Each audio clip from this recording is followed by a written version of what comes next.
The Morning Brief with Thulasizwe Simelane. Weekdays, Monday to Friday, 6 to 9 a.m.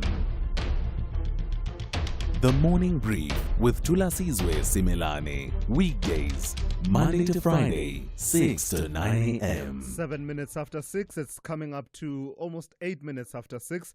Today is Monday, the 23rd of June, 2025. From our studios at Radio Park at SABC HQ here in Johannesburg, we are SAFM 104 to 107. Welcome to a brand new week and to this morning's edition of The Morning Brief. We've scanned your locality, your village, your town, your city, province, the country, the continent, and the globe, and we've curated those news stories that we believe will be most consequential in your world today, and we've packaged them into this morning brief, which we now proudly present to you. Among some of what we will tell you will be this: the South African Reserve Bank's Prudential Authority is found wanting after a recent court win by businessman Sipho Pityana. The Gauteng Division of the High Court in Pretoria recently ruled that the Prudential Authority unlawfully blocked Pityana's then intended appointment as the ABSA board chairperson, and that was in 2021. You'll remember that story. It made the headlines at the time.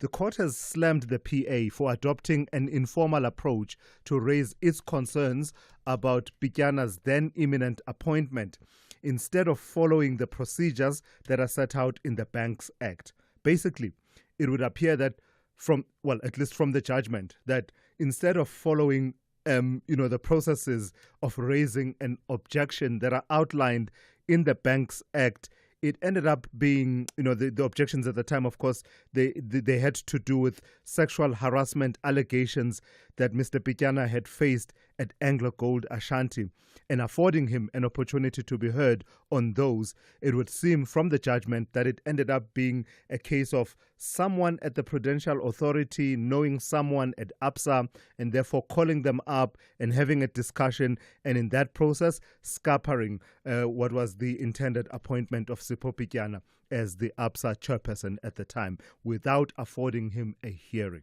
So Sipho Pityana feeling vindicated after that judgment that came through from the High Court. He will be my guest at about 20 past 7 in the second hour of the show. Are we raising a fatherless generation? That is the question. And it's a question teased out rather beautifully and thought-provokingly by Dr. Shital Bula in a recent thought piece that she wrote to coincide with Father's Day. In it, Dr. Bula explores the historic and socio-economic factors that have led to a situation where Stats South Africa consistently tells us that many, many children in this country are growing up without the physical presence of their fathers in their households. Of course, part of what Dr. Shital Bula explores is what cannot be captured in the statistics, right? The fathers who are in the house, in the household, but are not present in terms of being available emotionally. And what are those factors that are at play? You will want to hear my conversation with Dr. Shital Bula. We've got it scheduled for about 10 to 7 this morning, in which we will explore all those socio-economic and mental health issues as well that she brings into that conversation. So that is coming up at about 10 to 7. And who polices the police? While many, if not most, police officials do their work professionally, honestly, and diligently, the truth is that many abuse their powers, engage in misconduct and illegal activities such as corruption and even worse crimes that some police officers do commit. But is the system meant to police the police buckling under the weight of its caseload and meager resources? The Independent Police Investigative Directorate, that is IPID, sits with a case backlog of some 14,469 unresolved cases from the past financial year, which have been carried over into this year. So at about 20 past 8, we'll put this issue under the spotlight with the Police Portfolio Committee Chairperson, Ian Cameron, who will be my guest at that time. As always, we have all of your regular features and essential updates lined up for you over the next 3 hours. And Musa with your hourly and half-hourly news updates. Rob Byrne is keeping track of your traffic. Zaikan is at the sports desk. Melissa Buta has your morning brief in brief, and that is coming up in the next few minutes. Ndauleng Lechela, as always, will give you an update on business, economics, and the markets throughout the 3 hours, as well as Sipho Mantula with your Africa update coming up at about 20 to 7 this morning. You are an integral part of this conversation. There is no conversation at all to be had without you weighing in on all of these issues and others that may be on your mind this morning. So do give me a call. The number to dial is 086 000 2032. I'll take your WhatsApp voice notes on 061 410 4107. On social media, we are at SAFM Radio on X. We are SAFM Radio on Facebook and Instagram. And as always, we are live on our YouTube channel. That is SAFM Radio. So what are we waiting for? Let's get the Monday edition of the Morning Brief started. So you've heard OUTsurance clients talking about all the money they saved when they switched. You've thought about getting a quote, but you're not sure if they could save you money on your car insurance or if it's worth the effort. Well, make today the day you get an OUTsurance quote. SMS OUT to 30754. That's OUT to 30754. If OUTsurance can't beat your car insurance premium, ask them for 500 Rand cash. And make that 1,500 Rand cash if you've been claim-free and with the same insurer for 3 years.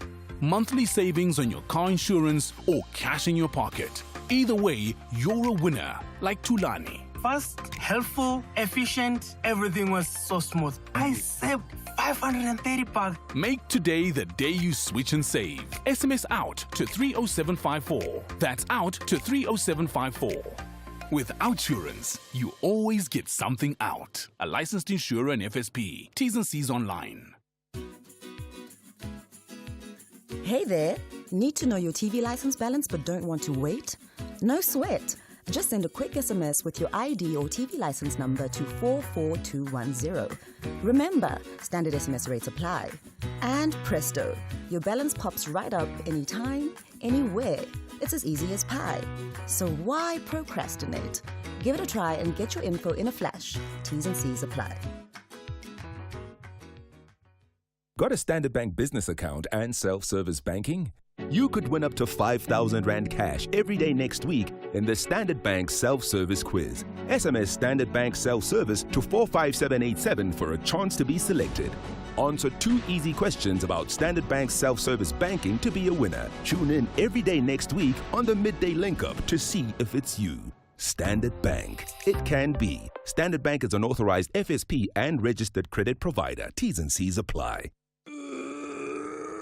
Honey, what are you doing? I'm stretching for tonight. I thought you're not dancing at bachelorette parties anymore. Baby, we need the money to put Johnny through matriek mos. And what's the police uniform for? The clients feel safer when I wear it. No, man, just sell your bucky to We Buy Cars. They give the best prices and they pay you within minutes. Okay, but can I just go and dance one more time, please? You know how much I love it. No, the buyer's already on his way here. Wow, okay. Strapped for cash? Just sell your vehicle to We Buy Cars. The easiest way to sell your car by far. Thulasizwe Simelane on SAFM. So let's get this morning's briefing session started with the morning brief in brief with Melissa Buta. Melissa, good morning. Let's talk about accountability. Let's talk about the Higher Education Minister, Nobuhle Nkabane. She's under the spotlight and it's becoming more and more intense. Morning, Thulasizwe. Yes, so more allegations are coming out against Minister of Higher Education and Training, Nobuhle Nkabane. She faces new accusations of mismanagement, including claims of ignoring whistleblower reports of corruption at the Construction, Education and Training Authority. Whistleblower Tumiso Mputi, suspended from her SETA position 2 years ago, alleges she flagged tender irregularities back then, which were backed by evidence, but received no response. The claims add to Nkabane's troubled tenure, which includes previous allegations of lying to Parliament about appointments and political favoritism, including ANC chairperson Gwede Mantashe's son. Nkabane has denied wrongdoing in all cases, but criticism over her conduct is still in the spotlight, and oversight continues to mount against her. Yeah, you get the sense that we've not seen the full stop in as far as that story is concerned, certainly from the parliamentary processes and the Committee on Higher Education. They want to have the final say and the last word on it. This is a tragic story that you are reporting coming out of Brakpan on the east of Gauteng. Tell me what happened. Yes, so a 4-year-old boy tragically died in a house fire in Brakpan, east of Johannesburg, on Sunday morning. The fire reportedly started in one of the children's bedrooms, while the parents and their 2-year-old managed to escape with minor injuries and smoke inhalation. The 4-year-old was trapped inside and later found dead under the rubble. A neighbor also sustained a minor injury. Firefighters did manage to contain and extinguish the blaze, but part of the house had already collapsed by the time they arrived. All injured individuals were taken to a nearby hospital, and this is a sad one indeed. Yeah, it really is. One of those tragic stories that come up from time to time. And we are into the third week of responding to the situation in Mthatha. Lots of shattered lives needing a lot of support from government. Tell me about the latest effort. So relief efforts are continuing for the disaster-stricken Mthatha. Today, Minister Nkosazana Meth will visit Mthatha to provide support to communities affected by recent devastating floods that claimed 91 lives. Joined by sister departments, businesses, and community stakeholders, the minister will distribute relief packages and offer key services through the Department of Employment and Labour. These include assistance with occupational injury claims, UIF applications, and job seeker registrations. The initiative underscores the government's continued commitment to aiding disaster-stricken communities, and it's just really sad to see how slowly, things are coming back together for people in Mthatha, but efforts continue. Yeah. All right. Thank you for that. That's Melissa Puta with your morning brief. In brief, just outlining some of the stories that we feel are important enough to bring to your attention, but perhaps we don't have enough time to get to this morning. The Morning Brief with Thulasizwe Simelane.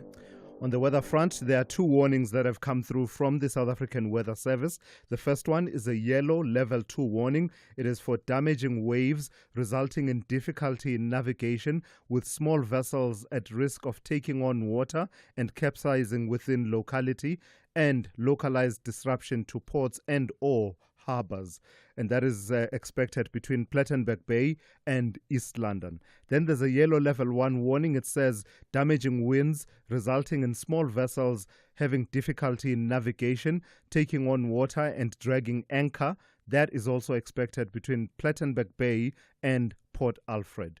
The rest of your weather looks like this. It's mostly fine conditions for most of the inland areas, and therefore that is the prevailing condition, fine. And therefore, I'll just tell you the temperatures where the exceptions are. Then I'll highlight those exceptions. The temperatures in Pretoria, 5 to 21. Johannesburg, 4 to 20. Mbombela, 7 to 25. Polokwane, 5 to 21. Mahikeng, 4 to 22. Bloemfontein, 0 to 18. Kimberley, 3 to 19. Uppington, 4 to 18. Cape Town will be cloudy with light rain with a minimum of 13 and a maximum of 16. George will have morning fog patches, otherwise partly cloudy, 10 to 19. Gqeberha will be fine, becoming cloudy from the evening with a minimum of 12 and a maximum of 18. East London will be fine with a minimum of 13 and a maximum of 21. Durban will be fine, becoming partly cloudy to cloudy by late afternoon with a minimum of 12 and a maximum of 24. Richards Bay will be fine, becoming partly cloudy in the evening, 11 to 27. And finally, Pietermaritzburg will be fine, becoming partly cloudy to cloudy by the evening with a minimum of 5 and a maximum of 26. Worldview Update, bringing you closer to international or global news. Of course, the major story internationally has to be the situation between Israel and Iran, and especially with the United States now involved. Well, the U.S. President Donald Trump, who returned to office in 2025, promising to be a peacemaker, has instead led the United States into direct military action in the Middle East. In a dramatic escalation of the conflict between Iran and Israel, Trump ordered targeted strikes on 3 Iranian nuclear sites. They are known as Fordo, Natanz, and Isfahan, in what he described as a spectacular success. But the fallout is just beginning. Far from de-escalation, the region now teeters on the brink of broader war, and the world awaits to see the full extent of Iran's response and whether it will be limited to the continued launch of missiles towards Israel, or will it indeed target U.S. assets in the region. Let's welcome Professor Anthony van Nieuwkerk, who is a professor of international and diplomacy studies at the Thabo Mbeki African School of Public and International Affairs. Prof, good morning and thank you for your time as always. When Donald Trump left the G7 early, he denied that he was returning to Washington to work on getting a ceasefire in place between Iran and Israel, and said he was working on something even bigger than that. Well, that something bigger came in the early hours of yesterday morning with these strikes on Iran's nuclear sites. What are the immediate implications of these strikes? Will they lead to what he calls a real end to the conflict that he has been punting, or has he just further complicated what was already a complex situation? Going to us, yes, we've had a day now to reflect on what actually happened and to what extent real damage was done to the nuclear capacity of Iran and how they responded. They did respond fairly quickly with a couple of missiles aimed at not at the U.S. but at Israel. Because there are several wars going on at the same time, which complicates the politics of the Middle East. Israel continues to make war on Hamas and Iran, and the U.S.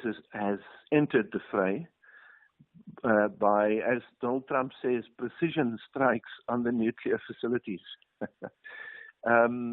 And so the one option, I think, of bringing peace to the Middle East is off the table for now, which is negotiations, which seemingly proceeded in the days preceding the American intervention.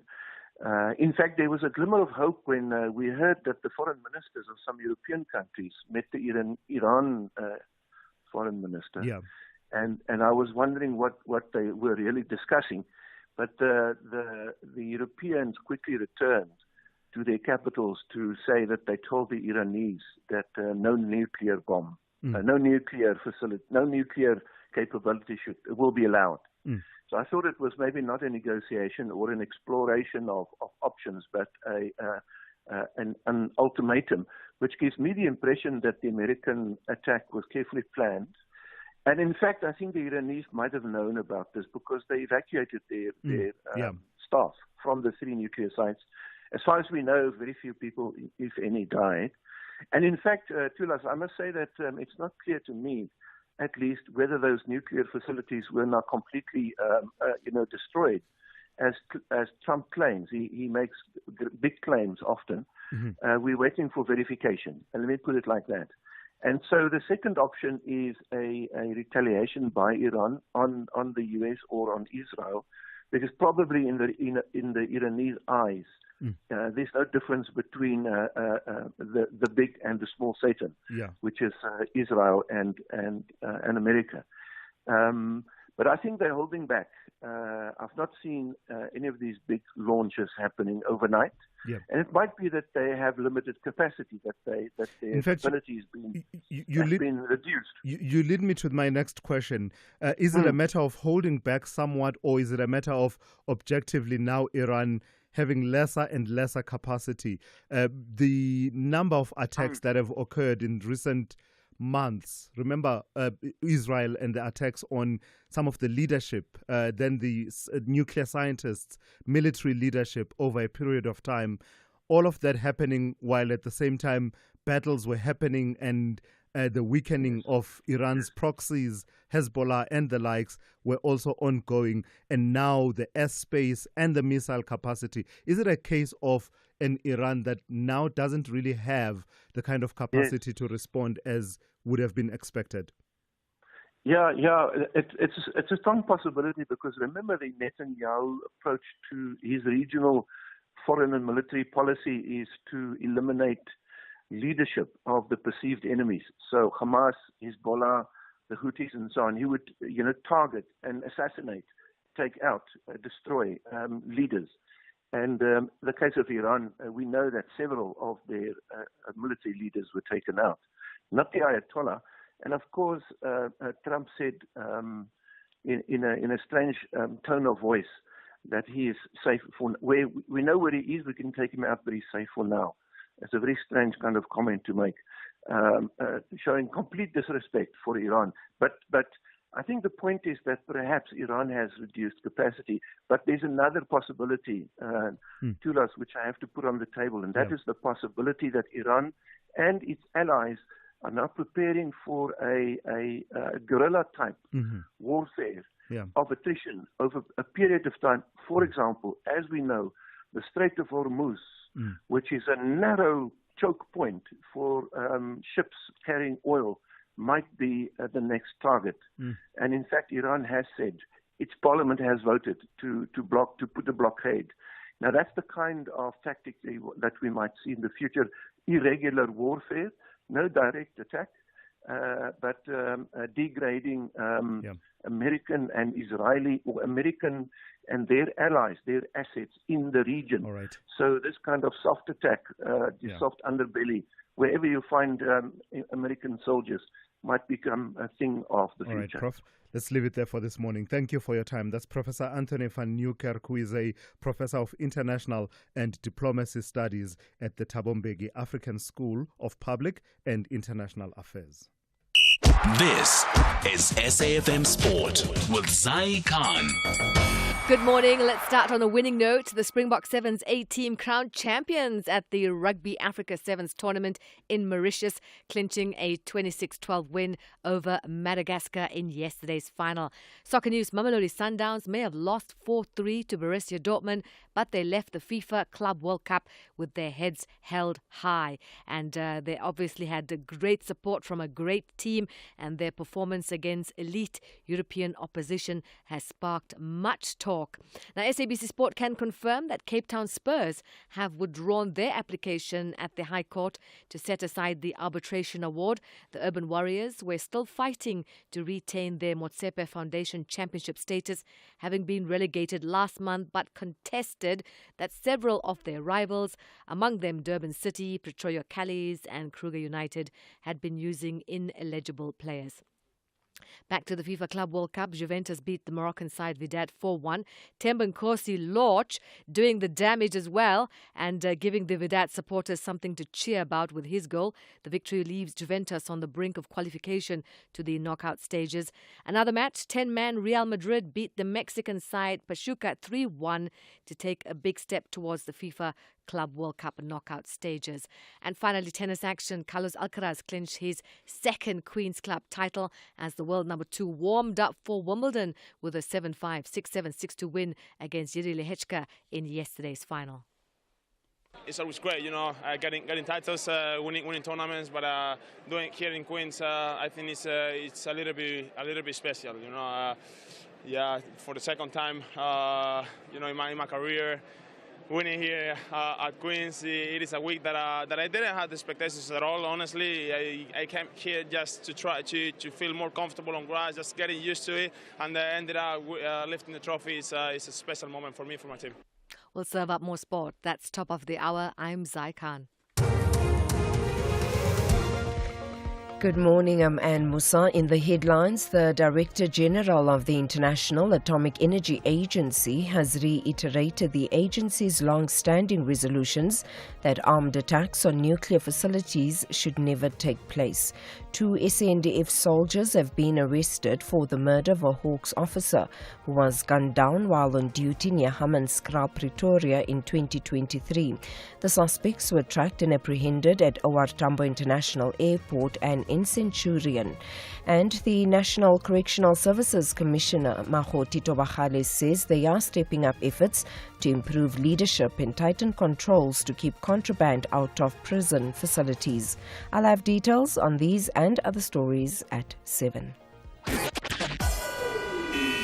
SAFM. guiding you through the rush hour traffic. And all of a sudden, we're into the big backlogs as we go back to work on Monday, coming out of Pretoria, now heavy towards Joburg with a crash on the N1 south at Samran. That is very quickly pushing traffic back through Brockfontein on the N1 back to John Foster and back through the Brockfontein interchange onto the N14 south coming down from Jean Avenue. So very heavy disruption there today. The R21 with the roadworks between the R23 Benoni exit and the R25 Bupsfontein exits, traffic slowing both ways, either to the airport or to Pretoria, and the N12 and R24 is coming in from Ekurhuleni, just both starting to push back into Galuli's interchange. Durban, Stapleton Road remains closed at the M13. That closure still in place, so the M7 is heavy, taking the sort of diversion pressures, if you like, from Hunstedman Highway up over St John's Avenue Bridge. That's all very slow. The N2 is all open. The M13 opened up after the weekend closure, so normal busy traffic flows through there. And if you're driving Cape Town this morning, there's a crash on the M7, Jakes Curville Drive, coming out of Mitchell's Plain at Samora Michelle. So M7 and the R300 are both slow. Just up the road, Govan and Becky dreadfully badly backed up through the roadworks near Danafontaine Road. And lights are short timing on Baden Powell at Strandfontein. So coming out from Mitchell's Plain towards Musenberg, traffic stuck in quite a heavy queue to work through there as well. Rob Byrne, SAFM Traffic.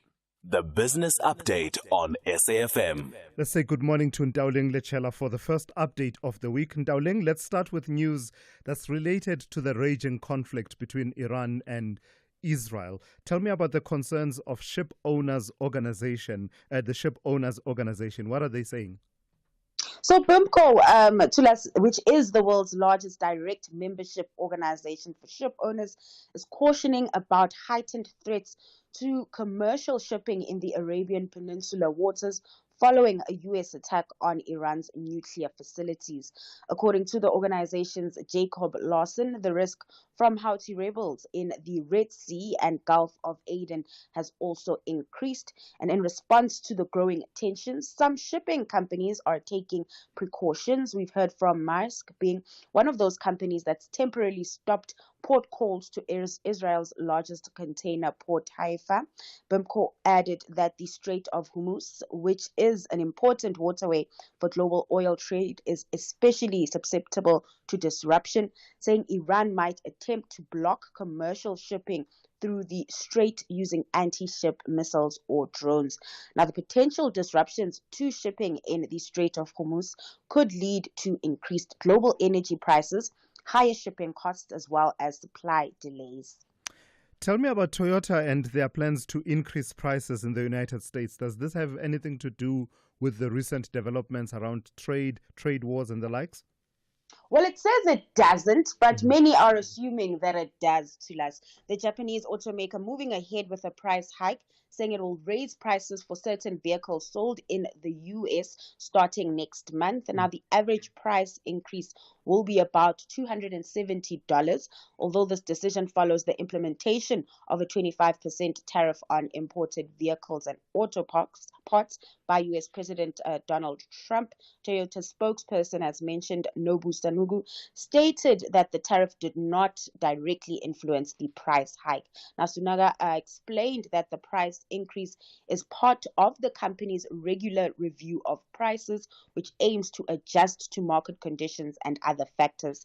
The price rise will also affect Toyota's luxury brand Lexus, with an average increase of $208. Now, this move is likely, of course, to impact consumers and the broader automotive market in the U.S. And consultancy firm Alex Partners share the same sentiments. In its annual global automotive outlook, it expects consumers to bear the brunt of President Trump's tariffs, which could drive up U.S. auto prices by almost $2,000 per vehicle. Yeah. So lastly then, Dowling, let's recap market activity at the end of last week, but also going into this new week. I expect that volatility will be the key issue at play. Volatility, the name of the game, Thulas. And with the U.S.'s involvement in the conflict in the Middle East, we've seen oil prices trend even higher this morning. Brent up 2% at the $75 per barrel mark, following Washington's strikes in Iran, further raising concerns of oil hitting the $100 mark if tensions don't subside. Now, the escalating tensions weighing on markets with Asian stocks kicking the week off in the red. Now, reflecting on how markets closed last week, U.S. stocks ended Friday's session mixed, with the Nasdaq taking the biggest hit, down 0.5%. The JSE, however, fared better, with the Industrial 25 and the Financial 15 indexes in the green. This, however, not doing enough to boost the all share, as it closed 0.2% in the red. On the currency front, the rand seems to be holding up well despite the recent developments in the Middle East. It is sitting at 18.06 to the dollar this hour. Yeah, you do get the sense that we are in for what promises to be a bumpy ride for the foreseeable future, at least. Thank you for that. That's Ndauling Lechela with the first update of the morning. She'll be back with your second update just after 7:30. Africa Update on SAFM. Let's say good morning to Sipho Mantula. Raz, good morning. We start in Malabo, Equatorial Guinea. Some key development coming through there with regard to the two South Africans who had been detained there, being granted early release by the government of Teodoro Obiang Nguema. Refreshing morning, Thulas, and Jumbo Africa to the listeners. Indeed, Thulas, these two South Africans, Peter Shane, Huxam, and Frederick, were arrested in 2023, Thulas, on allegations of drug trafficking. But we know, Thulas, what was the main issue. Before they were arrested, there was the issue of seizure of the properties belonging to the son of the president in Western Cape and the two luxury villas. Now, this has been a diplomatic engagement between the government of South Africa and the government of Equatorial Guinea to secure their release on humanitarian ground. Hence, over the weekend, Thulas, we saw Minister Lamola also being part of welcoming them when they were arriving back home, since they were arrested in 2023, the 9th of February, and released in 2025. They were sentenced to 12 years, Thulas. So as we have said, it was a clemency, it was a presidential pardon. Yeah, and we've seen that before, haven't we? Remember the likes of Nick du Toit and Simon Mann, after spending some time in prison in Equatorial Guinea, eventually being granted clemency by the president. Absolutely, Thulas. Yeah. Tell me what's happening in Abuja, that meeting of ECOWAS. This is an organization that has a lot to contend with, right, in that region? Thulas, remember I've been saying ECOWAS, it has become ECOIS, but there's a new chairperson now. Thulas Mada Bio has been elected over the weekend, and Bola Tinubu, as an outgoing, attempted to invite Mali, Niger, Burkina Faso president to the meeting. Thulas, they rejected this invitation, underscoring the deepening rift between them and the ECOWAS. Now, this meeting was very important to us, as we know that ECOWAS is turning 50 years since it was formed in 1975. Now, the meeting over the weekend was just to hand over the chairpersonship, since Bola Tinubu, the Jagaban, has been in office from 2023, now 2025 to 2027. Julius Maada Bio, the president of Sierra Leone, will be the new chairperson. He's got many challenges to face in terms of how to deal with the Sahelian states who have disintegrated from ECOWAS, but also many issues that affect the region of ECOWAS. As we know, Guinea-Conakry, Togo, Guinea, there are many places that the new leadership of ECOWAS has to handle, despite the three rebels who have moved out of ECOWAS, now becoming ECOIS. So it becomes clear, Sipho, doesn't it, that these three countries are not saying we will buttress what we do with ECOWAS by starting another organization, but it is a move to separate and decouple from ECOWAS. Plus, they have done that before. But remember that even they were supposed to give that status over the weekend, and hence there was this last-minute diplomatic gesture from the Jagaban Bola Tinubu to ask them to appear, but they refused to. They were actually meeting in Mali. The three generals were meeting, and that's how it has become what it is now in terms of the disintegration. And that defeats the process of, is Africa regional integration real, or it is just a facade? Let's talk about the situation regarding the burial of former Zambian President Edgar Lungu. It has become something of an object of intrigue, hasn't it? Some developments coming through in the last few days about where he will be buried. On Friday, we saw the family saying that they have agreed that he will not be buried in Zambia. He will not be going to Zambia. due to the misunderstanding or what you call a political standoff with the government of Zambia. They've opted to say they'll bury him on a private ceremony, and South Africa has granted that authority to us. This has been going on, and Edgar Lungu, Hakainde Thulas on Thursday, he also stopped the national mourning, which was supposed to end today, saying that they've been mourning indefinitely, so they have to move on for the sake of national stability. But the family did not renege to us. They've thanked the government of South Africa. The visit of the Minister also of International Relations, Ronald Lamola, was heartwarming for the family, and the message that came from President Ramaphosa. So Edgar Lungu will not be buried in the land of his birth, Thulas, the land of KK Kaunda. He'll be buried in the land of Nelson Mandela. Sure, Sipho. You know, years ago, I covered the mourning period and the burial of the late President Levi Mwanawasa in Zambia. And I can tell you now, the contrasts between what played out then, the outpouring of love and affection and respect, and that dignity during a period of mourning versus what we're seeing now, chalk and cheese, really. Lastly, in your historical archives, Sipho, take me to 23 June 1835. What happened on this day? Thulas, I'm taking you back 190 years ago, the renaming of Port Natal to Durban. But if you look at the name Durban, Thulas, it is said Benjamin Durban, a former governor of Cape Colony between 1834 and 1837. But what is in the name also, Thulas, is that the word Natal, Vasco da Gama, 1497, is the one who called it Terra di Natalia. At some point, the Buo Natalia Republic was also named in 1843. And it's only in 1835 they changed it to Durban. 1994, we went on KwaZulu Natal, mostly commonly referred as KZN. Those are the issues to us in terms of renaming of spaces and of provinces. Yeah. But with Durban, I don't know whether can still we call it Sir Benjamin Durban's territory when we know of the history of that place. And finally, to our listeners, KwaZulu Natal to us borders Mozambique, Eswatini, and Lesotho. Very important strategic place. It has been declared by the UNESCO as a World Heritage Site. The Isimangaliso Wetland Park, Uguhlamba Drakensberg Park, and also I was informed by Mamzina Shope that it is also the international, when we talk of literature, it is one of the sites of literature, KwaZulu-Natal. So you can see, Thulas, there is a lot in the history, but can we still call it Durban? I don't know. The jury, it is still out there. Can you still call it that? Thulas, when we know what is the original name of KwaZulu-Natal. Asante sana Thulas, also still in the conversation, SFM observing the Soweto uprising. Sipho, thank you for that. That's Sipho Mantula there. Always fascinating the way he just mixes and weaves through some of these stories that you should be aware of on the African continent and its diaspora. Thulasizwe Simelane is streaming live now on Facebook, YouTube, and X at SAFM Radio.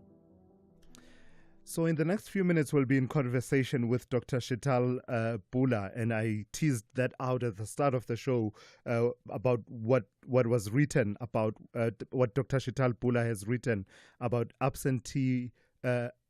father absenteeism and fatherlessness in our society and some of the socio-economic factors at play. But before I do that, I want to hear from one or two people who've already sent some voice notes about this particular topic. Good morning.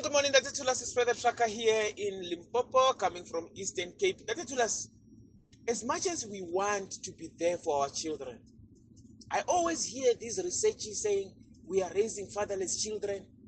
Yeah, it's because our labor laws are not being implemented. We are supposed to be there when a child is born, but we are not allowed to go there because the implementation, if you try to do that, like for instance right now, my son is supposed to go for initiation in Limpopo, but I was refused by my employer. But if I report my employer, I'm going to get fired. You see?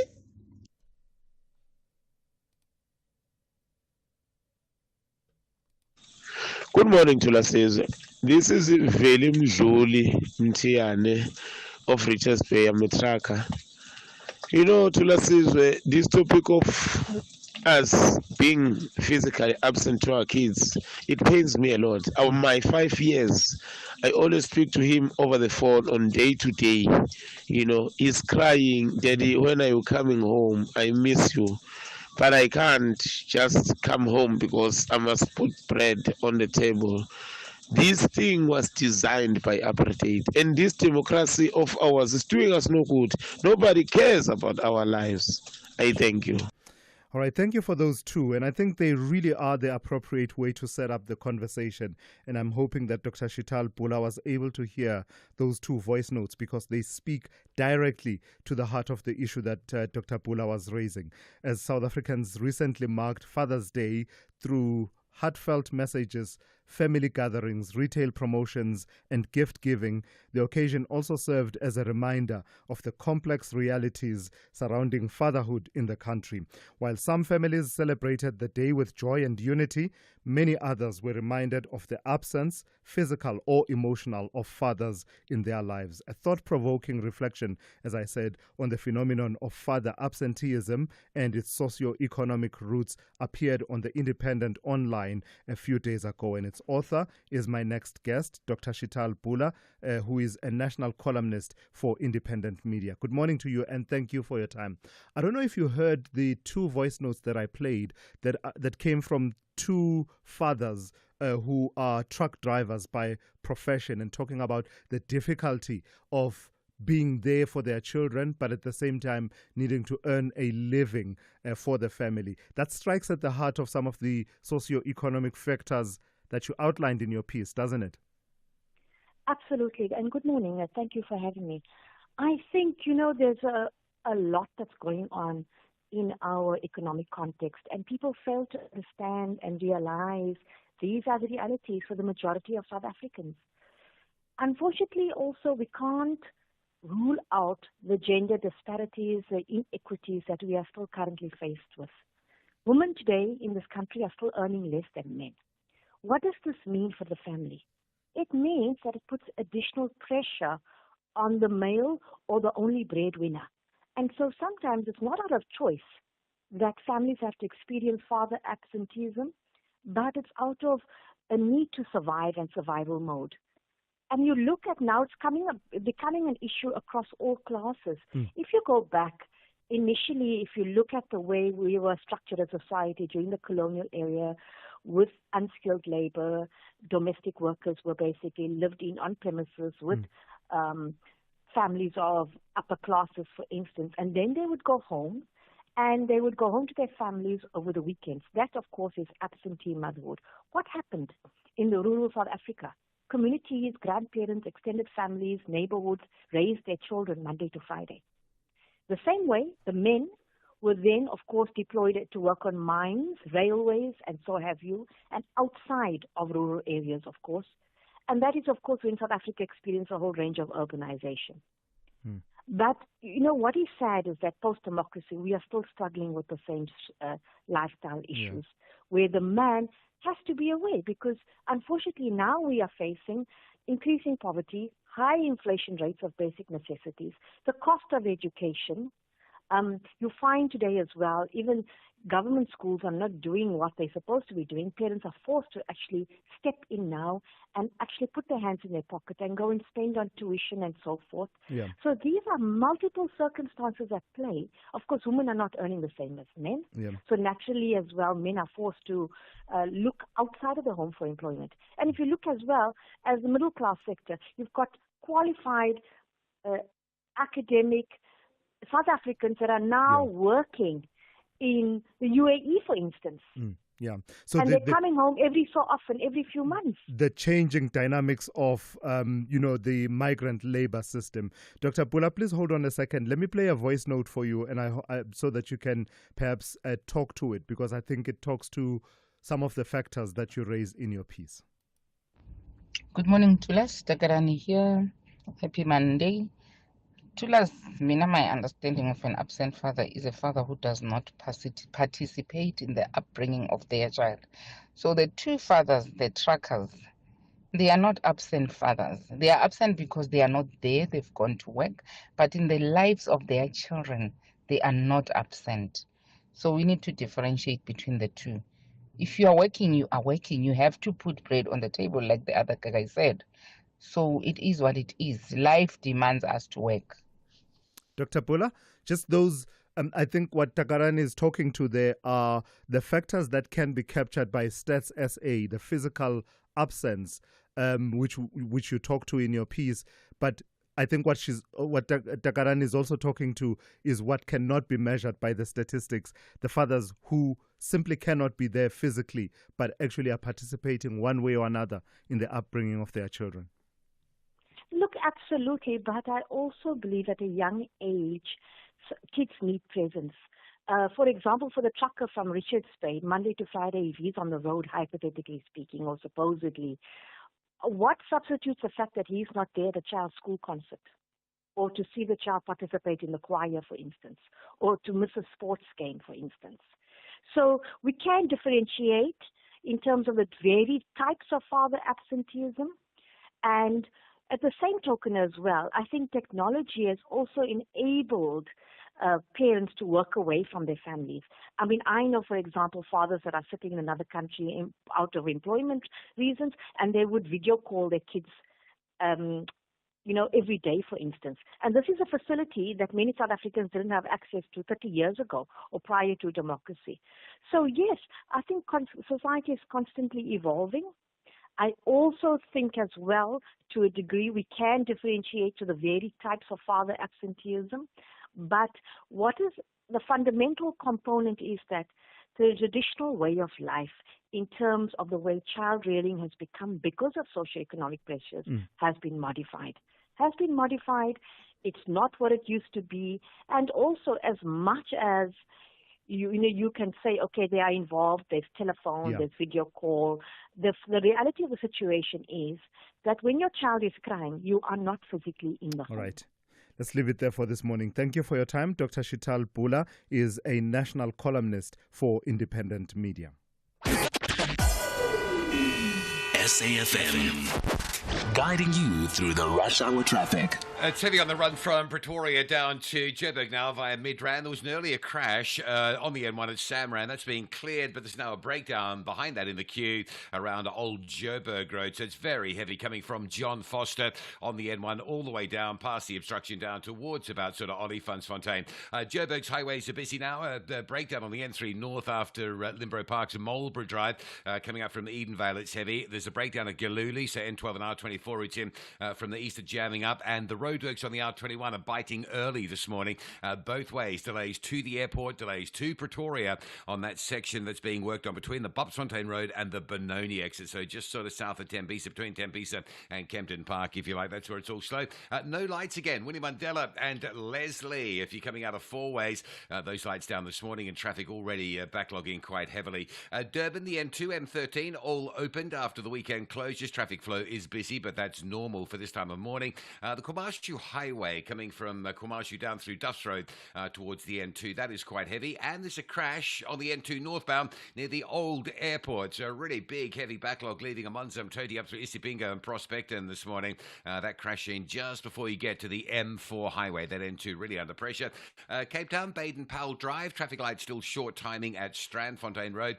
So that's heavy. And the highways are just busy today. The N1 queuing to Kubo Interchange, N2 through to Hospital Bend, and the M5 is very busy. Traffic currently sitting from sort of Ottery all the way up to the Kubo Interchange. With your traffic updates, I'm Rob Byrne. If you think you cannot afford a lawyer, think again. Clientele Legal has made professional legal services affordable for you. Whether it's a civil, criminal, or labor-related matter, we have a nationwide panel of attorneys standing by to assist you.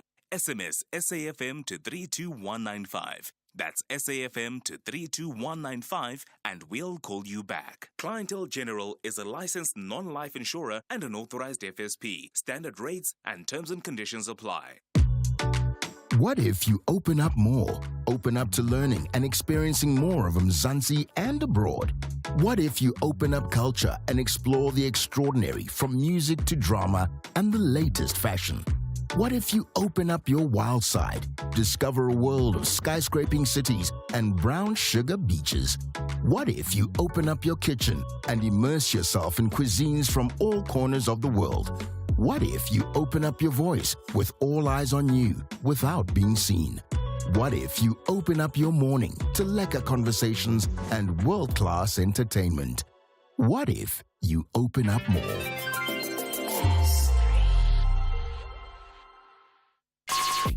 Call Thulasizwe now, 086 000 2032. Matthews and KZN, I'll take your call in just a moment, but I do want to read this message that has come through from Lutando Zwelidumile Ntunja. It would seem this conversation striking a chord with many of you, the conversation around fatherlessness and father absenteeism.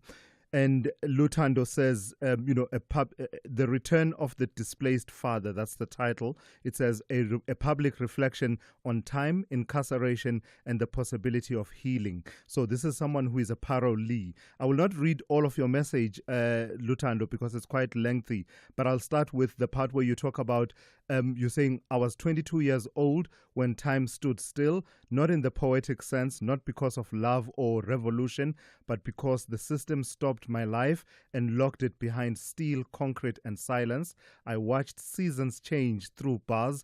I aged while my soul stood still. I missed funerals. I missed weddings. I missed the smell of my children's hair after a long day of playing in the dust. But what I missed the most was becoming. So you then go on to other themes. Let me go down to the theme of fatherhood. That's point number 4 that Lutando raises. Can we still be fathers? And the answer is yes, but only if society allows us the space to grieve the time lost, relearn the language of love, be restored, not just observed. Fatherhood is not just biological, it is spiritual. It is the art of showing up in truth even when we have been cast away. So that's the message, the reflections of a parolee, someone who spent time in incarceration, about the role of fatherhood and resuming that position of a father after being released. Matthews, good morning to you. You want to also reflect on the issue of fathers? Matthews in KZN, can you hear me? Sorry, it's Enriquez from KZN. Yes, please go ahead. I'm just saying, this doctor coming to say that it's a gender equality issue, that's exactly the stem of the problem. It's the breakdown of the family where women are supposed to go to work now and earn a salary the same as the man. Now you're going to end up with a child without a mother and a father. The mother is supposed to be at home to look after the child, where the father goes out to earn a salary. But that's what the breakdown is of this world. The women are there to nurture. It's not the men's job to nurture. The men's job is to earn the money. And that's where we're breaking down, we're losing focus of what is. Can that still be our reality, though, in this day and age, and the demands? It should be the reality. I used to be a cop. I used to raise a family on 6,000 rand a month. My wife stayed at home, raised my children. Today, I'm so grateful that my kids actually turned out good compared to when my daughter was in high school. She was one of the few kids in her school. They had both parents, the mother and the father, at home. And most of the kids were divorced after parents were divorced. So we follow this global narrative that the family must be broken down. Women and men are not equal. You know what? If you think a woman is made for nurturing, if you don't know the difference between a man and a woman, just go and ask the mother. Just go and ask the mother. It's a narrative that's been driven by globalists, man. All right. I've got to thank you for that. Thank you for that call. It will be interesting to hear what other people have to say about that take. It's one of the themes that came through from our conversation with Dr. Shital Bula, just the disparities in earnings and what the implications of that are for the family income, with the result that one of the parents then has to pick up the slack and be the one that's absent longer than the other parent. But we will continue that conversation throughout the rest of the show. But for now, let's check in with N. Musa with the latest news. Outsurance will go out of their way to try and save you money on your car insurance. If they can't, ask for 500 Rand. SMS out to 30754. Now that's good news.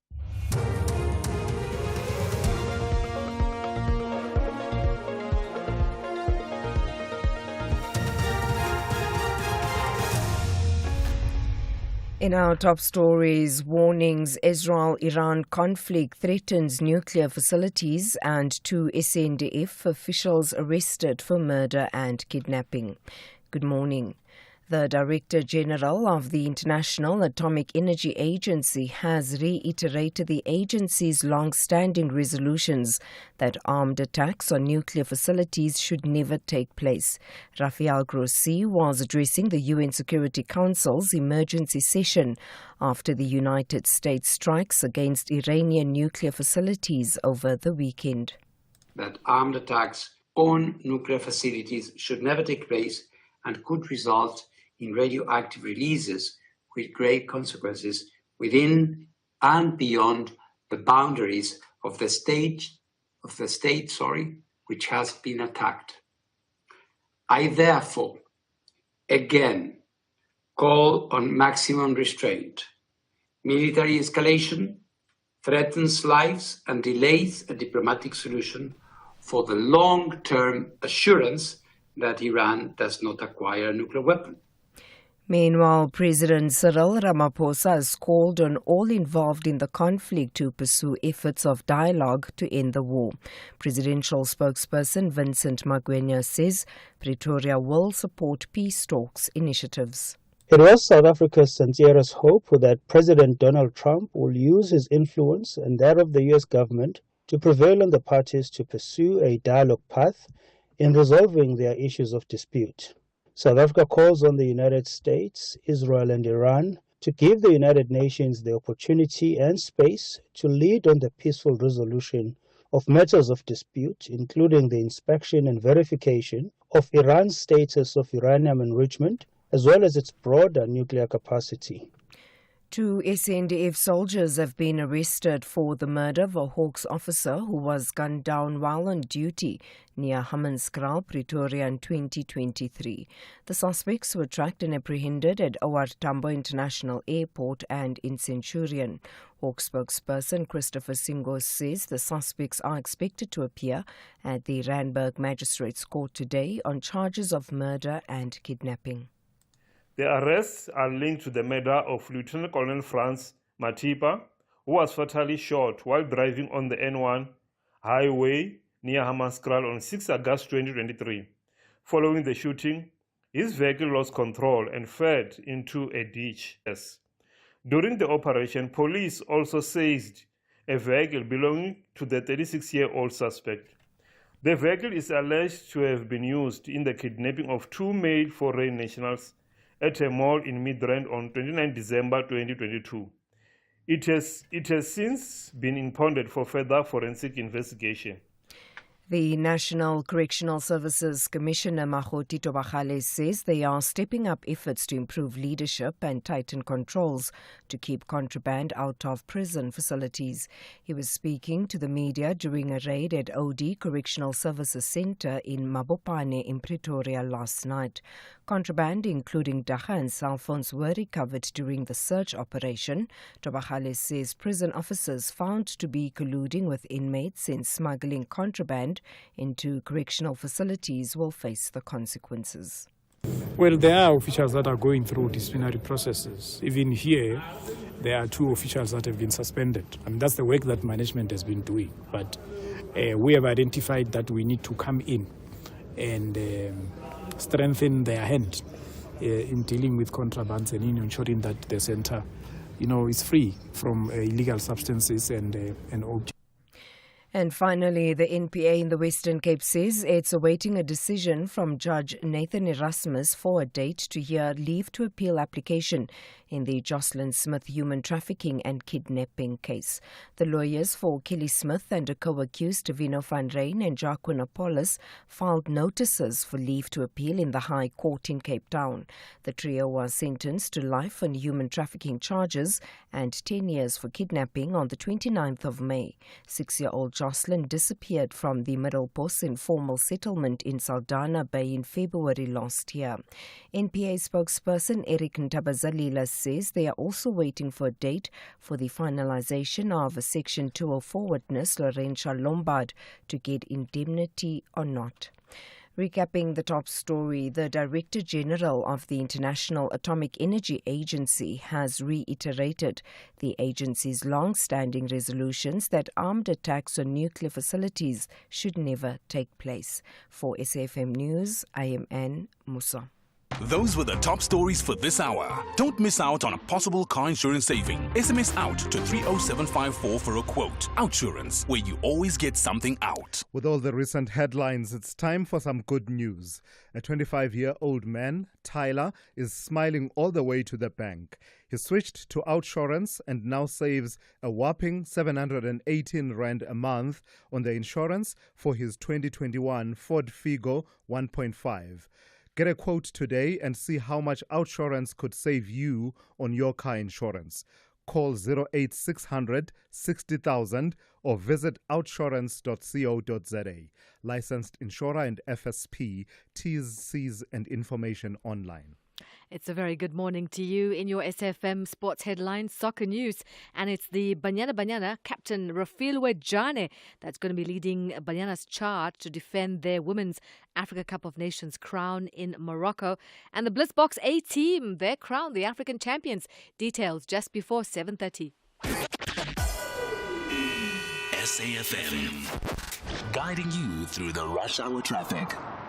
Good morning. It's a busy back to work Monday with a crash earlier on the N1 south through Samran. It's been cleared, but there's now a breakdown in that area but around Old Joburg Road. So big backlogs coming out of Centurion, Pretoria. N1 sitting through Brockfontein all the way down to about Olifantsfontein before you're out of that. Breakdown between Marlborough Drive and Buccleuch. So the N3 effectively queues up all the way down to Germiston's Elands interchange. Not too many gaps in that N3 north this morning.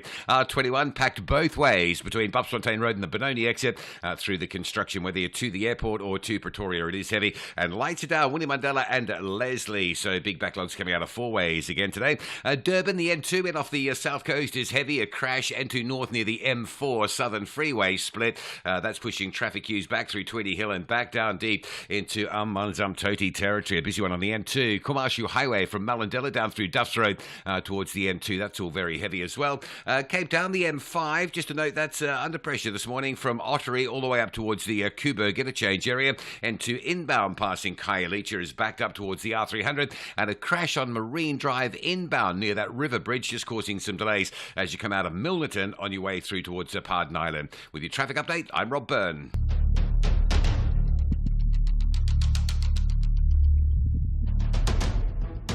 The Morning Brief with Thulasizwe Simelane. Weekdays, Monday to Friday, 6 to 9 a.m. The Morning Brief with Thulasizwe Simelane. Weekdays, Monday to Friday, 6 to 9 a.m. 9 minutes after 7 on this Monday. It is great to be in your company. This is SAFM 104 to 107. You're listening to The Morning Brief on this Monday morning. I'm Thulasizwe Simelane. Three broad themes that we will cover in this hour in terms of The Morning Brief. We'll start with a focus on judicial independence. Usually when people talk judicial independence, they talk about the decision-making part of things as far as the judges are concerned, whether or not they're influenced by other factors.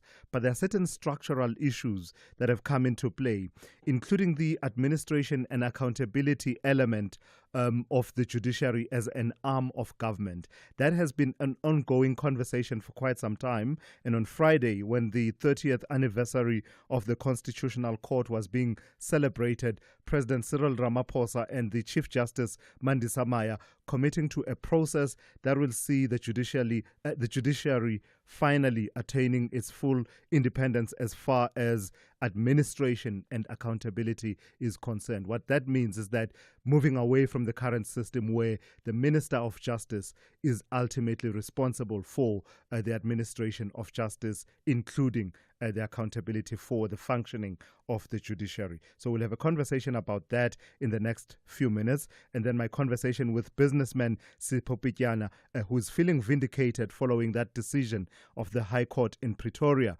that found that the Prudential Authority of the South African Reserve Bank acted unlawfully in blocking his imminent appointment as ABSA board chairperson back in 2021. And as you heard from N. Musa in the last few minutes, the International Atomic Energy Agency expressing concern about the bombing of the 3 nuclear sites of Iran by the United States over the weekend. We'll have a conversation with Dr. Kelvin Kem at about 7:45 this morning that talks about the dangers that the IAEA and others are concerned about as far as nuclear sites and them being bombed is concerned. So that is how it's looking in this hour. Do give me a call. I'll take your calls and engage with you. I look forward to that. The number to dial is 086 000 2032. Let me say it slower. 086 000 2032. Your WhatsApp voice notes 061 410 4107. The second hour of the morning brief starts now. Are you looking for the best savings on spectacles? At Specsavers, enjoy 1,500 Rand off when you get tested at South Africa's trusted and most established optical group. Get 1,500 Rand off all frames in store, or use your 1,500 Rand off on our leading lens enhancements, such as drive light lenses that reduce artificial glare whilst driving. Book online or call your nearest store today. Affordable eye care, Specsavers. T's and C's apply. Bigger office, more staff, a new location? Growth takes investment, and a business term loan from Standard Bank gives you the capital you need to expand on your terms. With competitive interest rates, fixed monthly repayments, and a dedicated support team, you can plan ahead with confidence. Keep your business growing with a Standard Bank business term loan. Visit standardbank.co.za/business loans to apply. Standard Bank is an authorized FSP and registered credit provider. T's and C's apply. It's a tough day for Mark. Tight deadlines and challenges everywhere. But Mark can rest easy, because when he bought his Hino 700 2845 truck tractor, he received a complimentary service plan covering up to 210,000 kilometers for short haul and up to 280,000 kilometers for long haul. Nice one, Mark. Visit your dealer today to find out more about this limited time offer.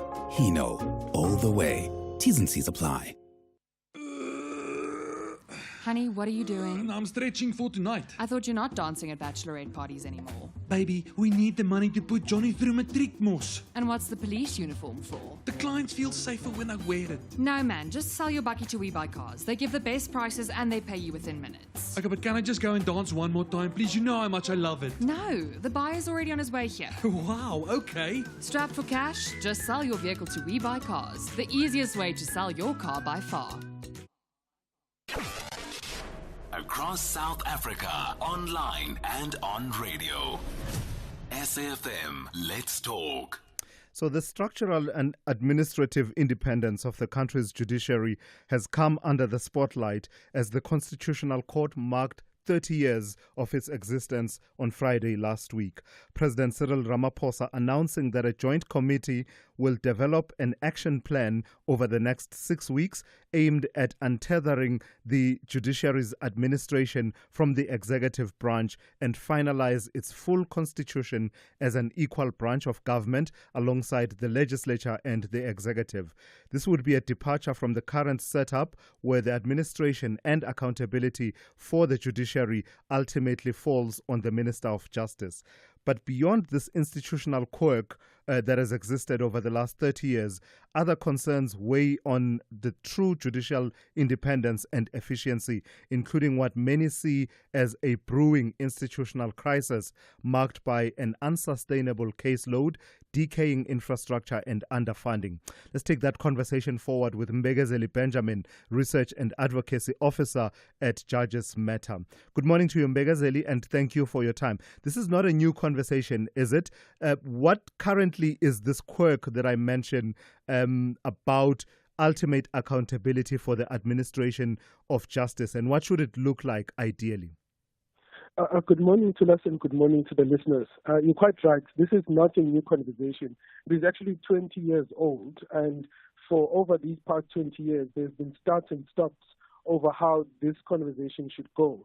And essentially, the issue is currently the judiciary is what we call the judiciary rather, is administered under two different national government departments, which is the superior courts are administered under the Office of the Chief Justice. The lower courts, the magistrates' courts, are administered under the Department of Justice, which means there are two separate budgets, there are two separate forms of administration for the courts. And so what the proposal is that you migrate the lower court function from the Department of Justice to the Office of the Chief Justice, which was supposed to actually be a temporary name. The final name was supposed to be the Judicial Administration. So all of those courts would fall under one department. And the importance of that is this. If the air conditioner or the lights in a particular court, let's say Toyando, would break down, the judges in that court would first have to go past the Office of the Chief Justice to get that fixed, and then the Office of the Chief Justice goes to the Department of Justice and later the Department of Public Works. So 3 different departments before you can even get a light bulb fixed. So what the proposal will do, that you pull everything under one department so that you improve efficiency and make sure that actually the people who are affected by the budget and the decisions are the ones who are actually having an input in them. I like the example you give them, Mbegezeli. It makes it quite practical because it's the lived realities of decaying infrastructure in many of the courts across the country. So does this then, the fact that ultimately you have a Minister of Justice to whom the judiciary has to turn from time to time on issues of budget allocation and the likes, is it a factor in judicial independence? It is a factor somewhat, Thulas, but I don't think it is. The minister is not the biggest issue. It is a factor in the sense that when Treasury, for example, does budget reviews every year, usually those go on without a lot of input from the judges themselves. And this unfortunately causes a mismatch. So judges always complain that they get these labor-bound diaries every year that are in physical form, and hundreds of thousands of rands are spent on them, and most of them don't use them because they use diaries on their phones or on their electronic devices. So that money could be better spent on a higher priority, such as library services and getting subscriptions to legal databases. So that is just another example where when the budget decisions are taken without the input of those who must ultimately implement this budget, that becomes the issue. And so what this proposal by the president is that it would remove a lot more of that decision-making from the Minister of Justice and closer to the judges, including the heads of court and the Chief Justice. So that is the ideal situation. Of course, there are questions about accountability, which is the big question that the president didn't speak much on. Is this the question of whether or not then the judiciary would then, how they would account to Parliament? Would they need to account to Parliament, or is that the question you are raising? Yes, they would need to account to Parliament. Every single cent that is spent, every single cent of taxpayers' money that is spent must be accounted for in Parliament. And currently, for example, the Speaker, there is a special committee in Parliament that deals with the administration of the National Assembly, and the Speaker accounts to there. The Auditor General, the Public Protector, all government entities. But judges don't necessarily do that. And for separation of powers issues, they don't go to Parliament, for example, to debate about the budget and how the budget was spent. So if, however, this proposal by the president is seen through to finality, it would inevitably mean that judges would have to go to Parliament to account for those funds. And that would be an awkward situation. It's not unheard of, but it would be an awkward situation. And that is something that has actually held back this conversation for 20 years. So we would need to navigate it quite carefully. Lastly, Mbegezeli, what are the other threats that we don't necessarily talk about when we talk judicial independence, outside of, the decision-making element of judges and whether or not they're influenced? I'm getting the sense that there's talk of a crisis that is becoming more and more real with each passing day, that talks to factors like the caseload and the infrastructure that you touched on a few minutes ago. Yes. So luckily in South Africa, judicial independence, our judges are free to take decisions. Whatever the law says, whatever the Constitution says, there's not much of that kind of individual pressure on judges to take decisions. But institutionally, because of these issues of a misallocation of budget, not enough money that is spent on court infrastructure, that inevitably causes delays and it causes a huge caseload. And so even if we have independent judges, but if it takes you 5 years for your case to get before that judge, what's the point of judicial independence then? Yeah. And so that is the threat that we foresee. And so this is the proposal that the president announced was super urgent. It is good that he has announced it, and we look forward to seeing its full implementation. All right, I've got to thank you for your time and your insights this morning. That's Mbegezeli Benjamin, Research and Advocacy Officer at the organization Judges Matter. This week on Off Pitch Goals, having been a defensive rock for the Pefeni Glamour Boys, Kaizer Chiefs, Jomo Cosmos and Supersport United, Morgan Gould goes from threading passes to selling the most stylish threads in urban streetwear. He takes us through the rigors of the fashion industry, tackling design, manufacturing and retail. Streaming on SABC Plus and SABC Sport on DTT Channel 4 on Saturday, 28 June at 8:30 p.m. Off Pitch Goals, where we showcase how the stars score in business. Brought to you by SABC Sport.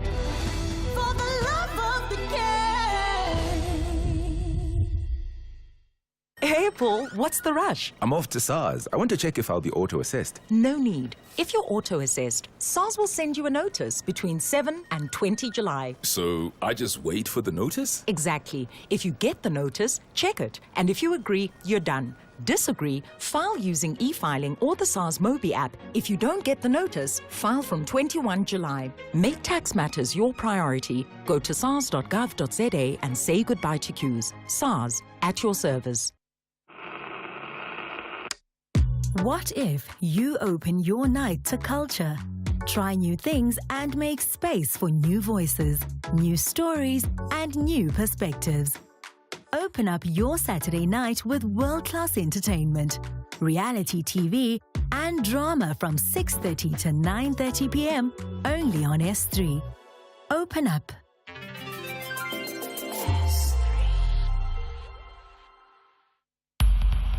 Thulasizwe Simelane on the Morning Brief. Weekdays, Monday to Friday, 6 to 9 a.m. 23 minutes after 7, businessman Sipho Pityana is feeling vindicated after a recent judgment by the Gauteng Division of the High Court in Pretoria found that the South African Reserve Bank's Prudential Authority unlawfully blocked his intended appointment as the ABSA board chairperson back in 2021. The court has slammed the PA for adopting an informal approach to raise its concerns about Pityana's then imminent appointment instead of following the procedures set out in the Banks Act. Sipho Pityana joins me now to take that conversation forward. Am I correct in describing it as a sense of feeling vindicated? Good morning to you, Mr. Pityana. Am I correct in describing it as a sense of vindication, or was the damage done already? Good morning, Caesar, to you and your listeners. Indeed, we feel vindicated, but more importantly, we feel that the shenanigans and the abuse of authority has been exposed, and it becomes important to address that immediately, because it can't be that I am the only one who would have been a victim of this, and there may have been many others. So when I was summing it up earlier on, I said instead of following the formal procedures, well, at least according to the judgment, instead of following the formal procedures when there's a concern about a director about to be appointed within the banking environment, it would appear to me, at least reading the judgment, that someone at the Prudential Authority who knows someone at the ABSA gave a call to that someone, ultimately blocking you without affording you a hearing. Is that a correct summation of what happened? Well, to a large extent, what indeed happened is that where the procedures outlined in the Banks Act are very clear and often followed by the Prudential Authority at the start by a competent set of professionals. In this instance,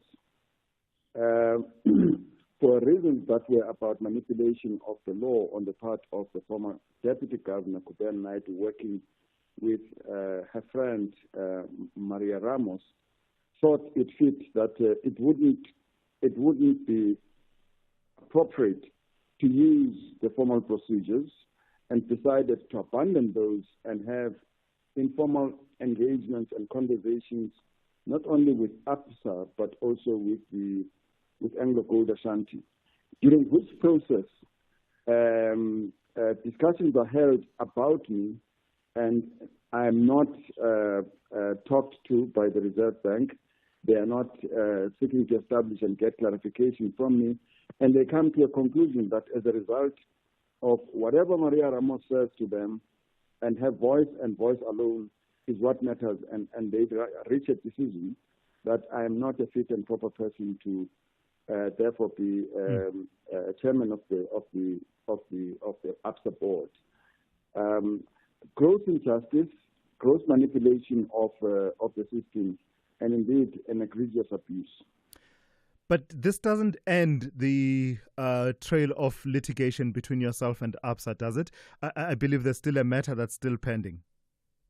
Well, as a result of my challenging the behavior of the Reserve Bank and taking them to court, my board colleagues at ABSA felt that I should be removed from the board just for challenging unlawful illegality by a regulator, because they felt that that constituted a confrontation with an entity that they are supposed to work with. Unfortunately, of course, for them, the court ruling clearly says that what they did was unlawful. And as an independent director, I once again feel that I honored my duty to my independence on the board, that where there is anything that goes wrong, I have a duty as a director to show independence and act professionally and point that out, if not act against it.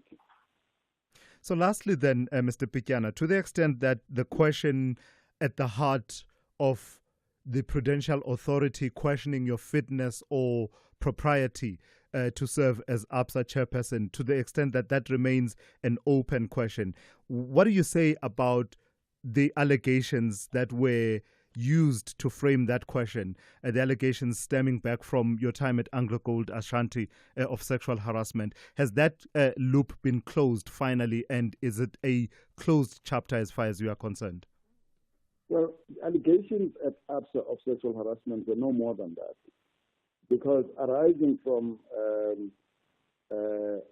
introduction of those to the ABSA board, the ABSA board asked that they go and investigate that, and they appointed an independent senior legal persona in Peter Harris to review all of that. And they found that the investigation undertaken by Anglo Gold Ashanti at the time was flawed, and pointed out to the South African, to ABSA, that they may not use the accusations that were leveled against me at Anglo Gold Ashanti to stop my appointment.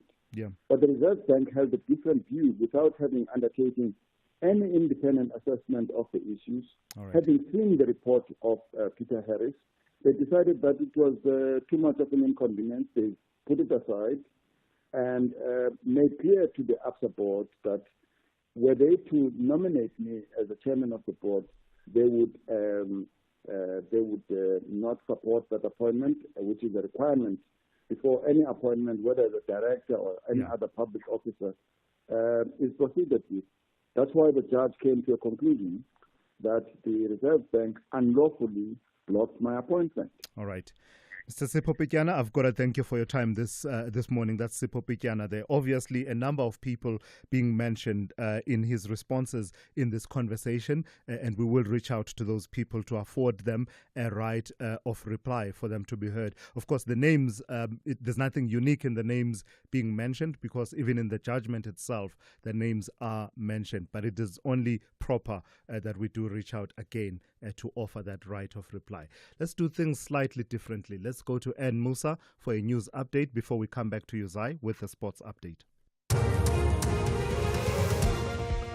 Good morning. Thanks to us. In the headlines, Russia, China and Pakistan are to introduce a draft resolution urging an immediate and unconditional ceasefire in the conflict between Israel, Iran and now the United States. 8 suspects between the ages of 16 and 27 years old are expected to appear at the KwaNobuhle Magistrates Court in Karigan, the Eastern Cape. This is in connection with the murder of 2 teenage girls. The charred bodies of the 2 schoolgirls between the ages of 17 and 19 were found dumped in a nearby field at Kailicha last Wednesday. And Gauteng police have arrested over 1,000 suspects and recovered more than 20 unlicensed firearms during Operation Chanele over the weekend. I'll have details on these and other stories at 8. This is SAFM Sport with Zai Khan. All right, good morning to you, Zai. So, Morocco 2025 beckons for Banyana Banyana. Oh, yeah, we're on a mission. Banyana are locked in, they're loaded. They're heading to Morocco. One job, Thulas, to defend that WAFCON crown, and they'll begin their title defense against Ghana come the 7th of July. Thembi Kgatlana will be missed, but Captain Rafiel Wejane says the goal remains the same. Coach Desiree Ellis will trim the final squad soon, with several young players showing promise. And while Group C looks tough, Banyana aren't just hoping to compete. They want to conquer and reclaim the title again. Let's go to soccer. Mamelodi Sundowns may have lost 4-3 to Borussia Dortmund, but they left the FIFA Club World Cup with their heads held high. Here's the former player from Sundowns, Hlompo Kekana. Big one, in a sense that there's something still to play for. Yeah. We need those points. We need to make sure that we maximize. Yeah. Because there's a match that will take us to the next stages. Yeah. And I wish to see Mamelodi Sundowns in those knockout stages because this is a team that is very ambitious, as Tiko says. You'd want to see other players, being exposed to more pressure matches in the world stage. Let's go to other action. The FIFA Club World Cup. Juventus beating the Moroccan side Wydad 4-1. Themba Nkosi Lorch continuing to impress at the Club World Cup. He pulled one back for the travelling Wydad supporters to cheer. Now the victory leaves Juventus on the brink of qualification to the knockout stages, whereas 10-man Real Madrid beat the Mexican side Pachuca 3-1 to take a big step towards their FIFA Club World Cup ambitions. Now rugby, the Springbok Sevens A team crowned champions at the Rugby Africa Sevens tournament in Mauritius, clinching a 26-12 win over Madagascar. It was a solid weekend for the young Blitzbok hopefuls who grew in confidence with wins over Nigeria, Zambia and Burkina Faso. Tennis, Carlos Alcaraz clinching his second Queen's Club title. 7-5, 6-7, 6-2 was his win against Yuri Lehechka. It's always great, getting titles, winning tournaments, but doing it here in Queens, I think it's a little bit special, Yeah, for the second time, in my career, winning here at Queens, it is a week that I didn't have the expectations at all. Honestly, I came here just to try to feel more comfortable on grass, just getting used to it, and ended up lifting the trophy. It's a special moment for me, for my team. And finally, Ducati's Marc Marquez claimed his 93rd career win at the 2025 MotoGP Italian Grand Prix. We'll be back on the pole position, top of the hour. I'm Zai Khan.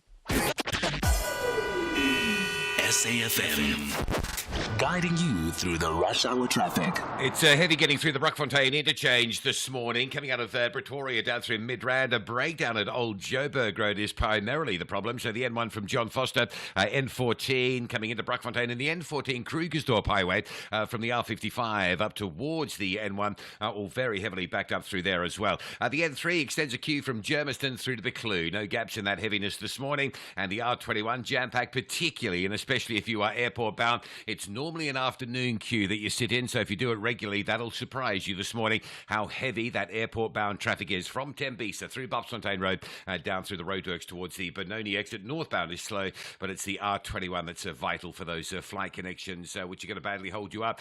Durban this morning, N2, earlier crash coming in at the M4, Southern Freeway split out of the way. Backlog has moved through there, really. M13 onto Fields Hill from Hillcrest via Kloof halfway down the hill. Looks like an obstruction there. And the M4 fairly fairly busy both ways around Virginia Airport going to and from Umhlanga this morning. Cape Town M5 is worth a shout. That's busy between Ottery and the Kuberg Interchange all the way through.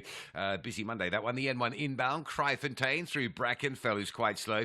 300 north from Ribbick Road, sitting up towards the N1. Interestingly, seems to be jamming up to the N1 outbound connection. And of course, Baden-Powell Drive will be a problem every morning, every afternoon, going to and from Muizenberg until those lights at Strandfontein are fixed up. There's a timing issue there. The run-in from Mitchell's Plain, very heavy towards Muizenberg into that junction. Rob Byrne, SAFM Traffic.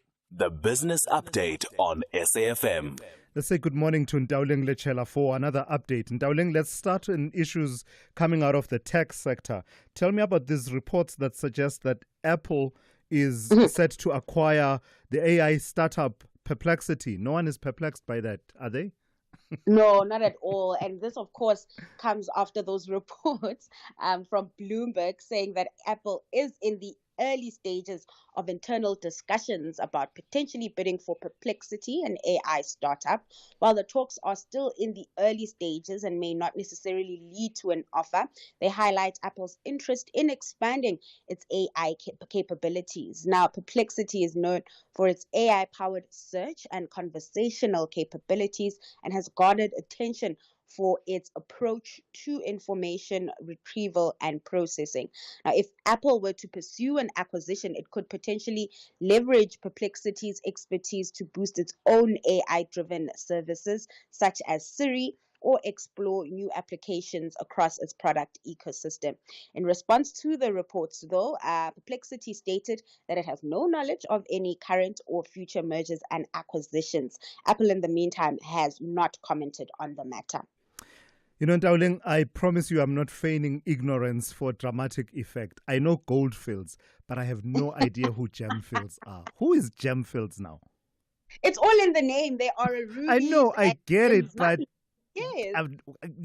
I've never heard of them. What? Tulas. I feel exposed. Tell me about them. So Gemfields, as mentioned, they are a gem and rubies miner. They are listed in South Africa, but most of their mines are across the continent. One of the well-known mines is in Mozambique, and that Mozambique mine, the ruby mine, is nearing completion of its second processing plant, and it's expected to triple its ore processing capacity to 600 tons per hour. Now, despite being 95% complete, the project's final completion has been delayed to September due to logistical issues, including problems with work permits and a damaged transformer during transport. But first rubies are still anticipated to come through in August. This is a welcome move as the mine has faced security challenges from illegal miner incursions, which Gemfields is working to address. In a related development, Gemfields has also raised $30 million through a rights issue to strengthen its balance sheet. This move comes after it reported a loss of $100 million for FY24, attributing that loss to market challenges and an oversupply of emeralds. Now, markets in the meantime welcomed the news, with the share price jumping over 8% in Friday's session. All right. Lastly then, Ndauling, how are the markets looking at this hour? Kicking things off in Asia, trade remains choppy on that front. We are, however, seeing a slight turnaround with the Hong Kong Hang Seng and Shanghai index in the green this hour. Now, this as Russia and China present a united front when it comes to the conflict playing out in the Middle East, calling for a ceasefire. The mood, however, different in the U.S. Futures in negative territory after those strikes in Iran by the U.S. Coming back home, trade was mixed last week Friday, with the all share shedding 0.2% by the close. In the currency scene, the rand remains stable at 18.07 to the greenback this hour. All right, Ndauling, thank you for that. We'll talk to you in the third hour of the show. Ndauling Lechela there will give you an update just after 8:30, in which update she'll give you a sense of the kind of day you can expect in the markets today. If you think you cannot afford a lawyer, Think again. Clientele Legal has made professional legal services affordable for you. Whether it's a civil, criminal, or labor-related matter, we have a nationwide panel of attorneys standing by to assist you. SMS SAFM to 32195. That's SAFM to 32195 and we'll call you back. Clientele General is a licensed non-life insurer and an authorized FSP. Standard rates and terms and conditions apply. This week on BBC Primetime, watching TV could make you a winner. It's the BBC Primetime Watch and Win competition. Just tune into your BBC Primetime shows, answer a few simple questions on S3's TikTok account, and you could walk away with awesome prizes. From thrilling dramas to jaw-dropping reality shows, the more you watch, the more chances you have to win. Watch, answer, win. Only on BBC Primetime. Airs weeknights 9 to 11 p.m. on S3. Your couch just became the best seat in the game. Call Thulasizwe now. 086 000 2032. Right, let's take one or two of your voice notes and some of your calls. A lot of you weighing in on the conversation around fatherlessness and absenteeism in our society and the socio-economic factors that are at play in light of the conversation we had with Dr. Shital Bula a bit earlier on, who wrote a piece about that. Good morning, Thulasizwe. Good morning to the SAFM listeners. Thulasizwe, the issue of fathers being absent is a big problem that we faced. Even historically, majority of us grew up in an environment where we will not have a father figure present in your upbringing. It actually says that we are learning along the way. As we become fathers, we don't know how a father is supposed to conduct himself. We try to be present, however, we have that lack of a reference. So it's a big issue, but I think it's something that we should continue to try to make sure that we correct. Yeah, thank you for that.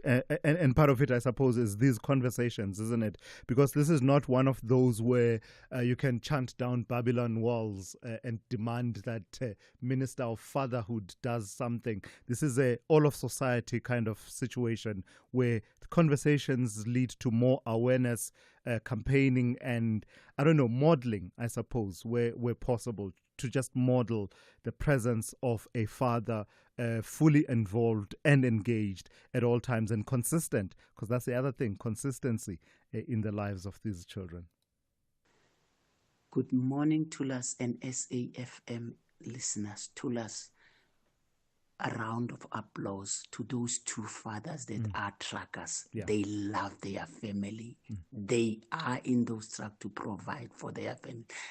Unlike those fathers who are using scapegoats to be cruel to their families, they even change paternity tests so that they don't look after their children. Lucy in Gauteng. Lucy, thank you for that. I share that sentiment 100%, because that's what Dr. Bula was talking to, that in part, it's the socio-economic realities that dictate that one of the parents must go out and earn a living. And sometimes that's not just, 5 kilometers away from home. Sometimes that's as far as the United Arab Emirates, such that daddy is only able to come back home once every 4 or 5 months. And that's what she was pointing out, that the migrant labor system is no longer, you're leaving the Eastern Cape and coming to Johannesburg. That's still there. But now you're talking, in some instances, someone being uprooted altogether. So that's the condition of those fathers that called in a bit earlier on. But I share your sentiment about just the respect of them being conscious of the need for them to be present in the lives of their children. Then there's someone who sent a message earlier on reflecting about what Dr. Bula was saying, and says, the way that woman started with women earn less than men, she just gave me, and then this person puts that emoji, of, I suppose, disgust. And then says, and suddenly I'm not interested in anything else she got to say.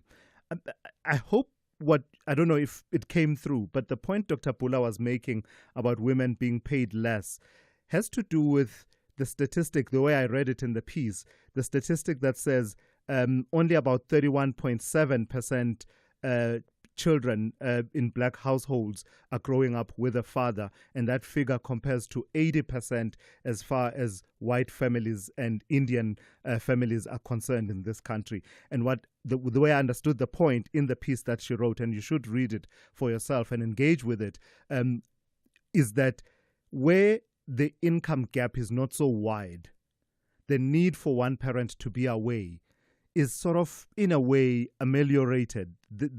It may be there in some instances, but usually where both parents are bringing in an income that is able to sustain the family, then, the less likely it is that one of the parents would need to be in this migrant labor system and how it has evolved. That's the point, the way I understood it. It wasn't to make some, grand feminist point or anything like that. It was grappling with the realities of those disparities and what they mean for families.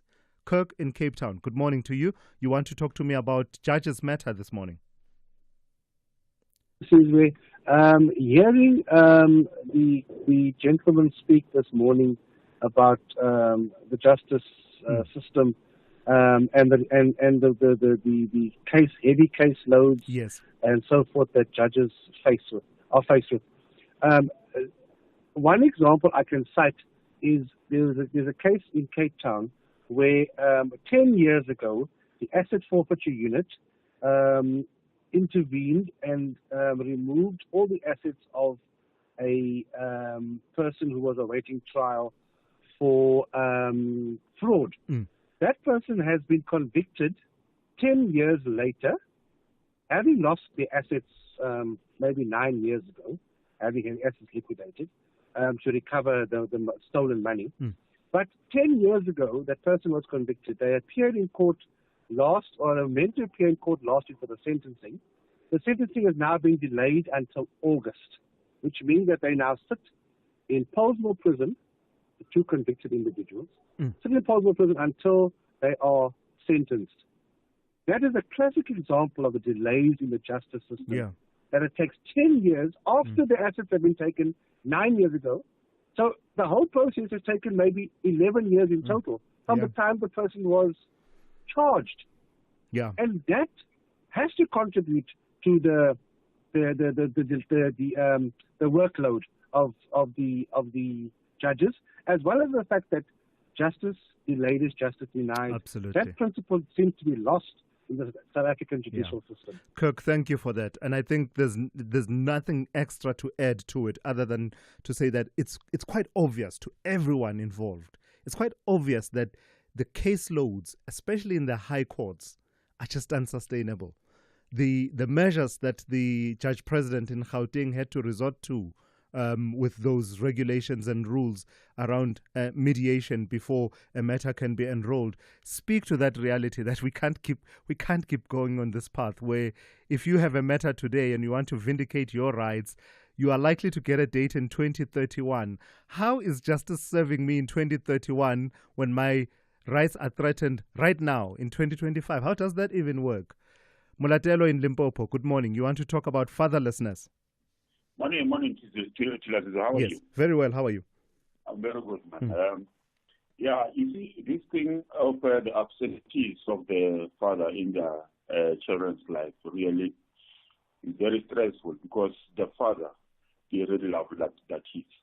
No matter it's either out of the wedding lock or whatever, but the father loves the kids. And then these women, they have this courage of punishing men with a heavy load on their burden. That no, if you don't do this, and then you won't be able to see the child. So for example, I raised 2 kids myself after the divorce. Fortunate of it, they're professional, they're working. But currently, I'm having the son outside. I take care of him. I make myself to the point that I make a stop order for the money that I contribute to him every month without being pushed by the court to support my kids, because I don't understand Thulasizwe, that now why should men be forced by the court to support their kids? Because you see, no matter that you are no more in a good terms with the mother. The child is not involved, so the child must get what is due to him or her. You understand? So I make it to the point. I remember going to the court of the clerk of the court saying, I want to maintain my child. They said, no, someone must come in and say and do that. You cannot do it on your own. It's then when I take that initiative that I go to the bank and stop order. That this is the money that must be going to my son, and it happened it's a stop order. Yeah, Molatelo, I'm thank not you for forced that. by any man to look after my child. Why should that happen? 100%, I agree with you. Molatelo in Limpopo, thank you for that. But also additionally, our own presence as well in terms of being present and engaged over and above, as important as that point is that Molatelo is making, and I'm not taking away from it at all, but just adding that element of being present and involved, and sometimes being intentional about it, that I'm going to be, intentional about my presence with my children and paying attention to them. Bramoro in Mangaung, you want to raise a different matter altogether. Talk to me about tourism. Good morning. Good morning, sir. How are you? Very well. How are you? I'm good, thank you. The Department of Tourism, 3 years ago, wanted to use Manchester City to promote tourism in South Africa, which was a wrong move. Here we have today Mamelodi Sundowns hyping the image of South African football globally. At least the least that the department could have done is to give South African flags and places of tourism across the country to the supporters who are already in America supporting Sundowns, who serve as ambassadors of South African tourism. And even if possible, we can even brand Mamelodi Sundowns jersey with some few things about South African products, which would have been a perfect start to improve tourism in the country, instead of giving the money to a foreign club. And secondly, Banyana is preparing to go to Morocco. Perhaps it is never late for us to use Banyana to improve tourism. We have sports great men and women, Springbok, etc., cricket, etc. It hurts that all these departments are there, all these facilities, structures are there, but the department is not making use of it. But at the end of the day, thank you, sir. Thank you for that. Let's leave it there. And I get the point you are making. I think it's allusion to that scandal a few years ago around the intention at the time to have visit South Africa emblazoned somewhere on the Tottenham Hotspur jersey. To this day, I still chuckle when I see Tottenham Hotspur and I say South Africa, Tottenham Hotspur. That's our team, man. But I think I get the point that Bramoro is making, that there are other opportunities, Mamelodi Sundowns, Banyana, and others that we could be, capitalizing on.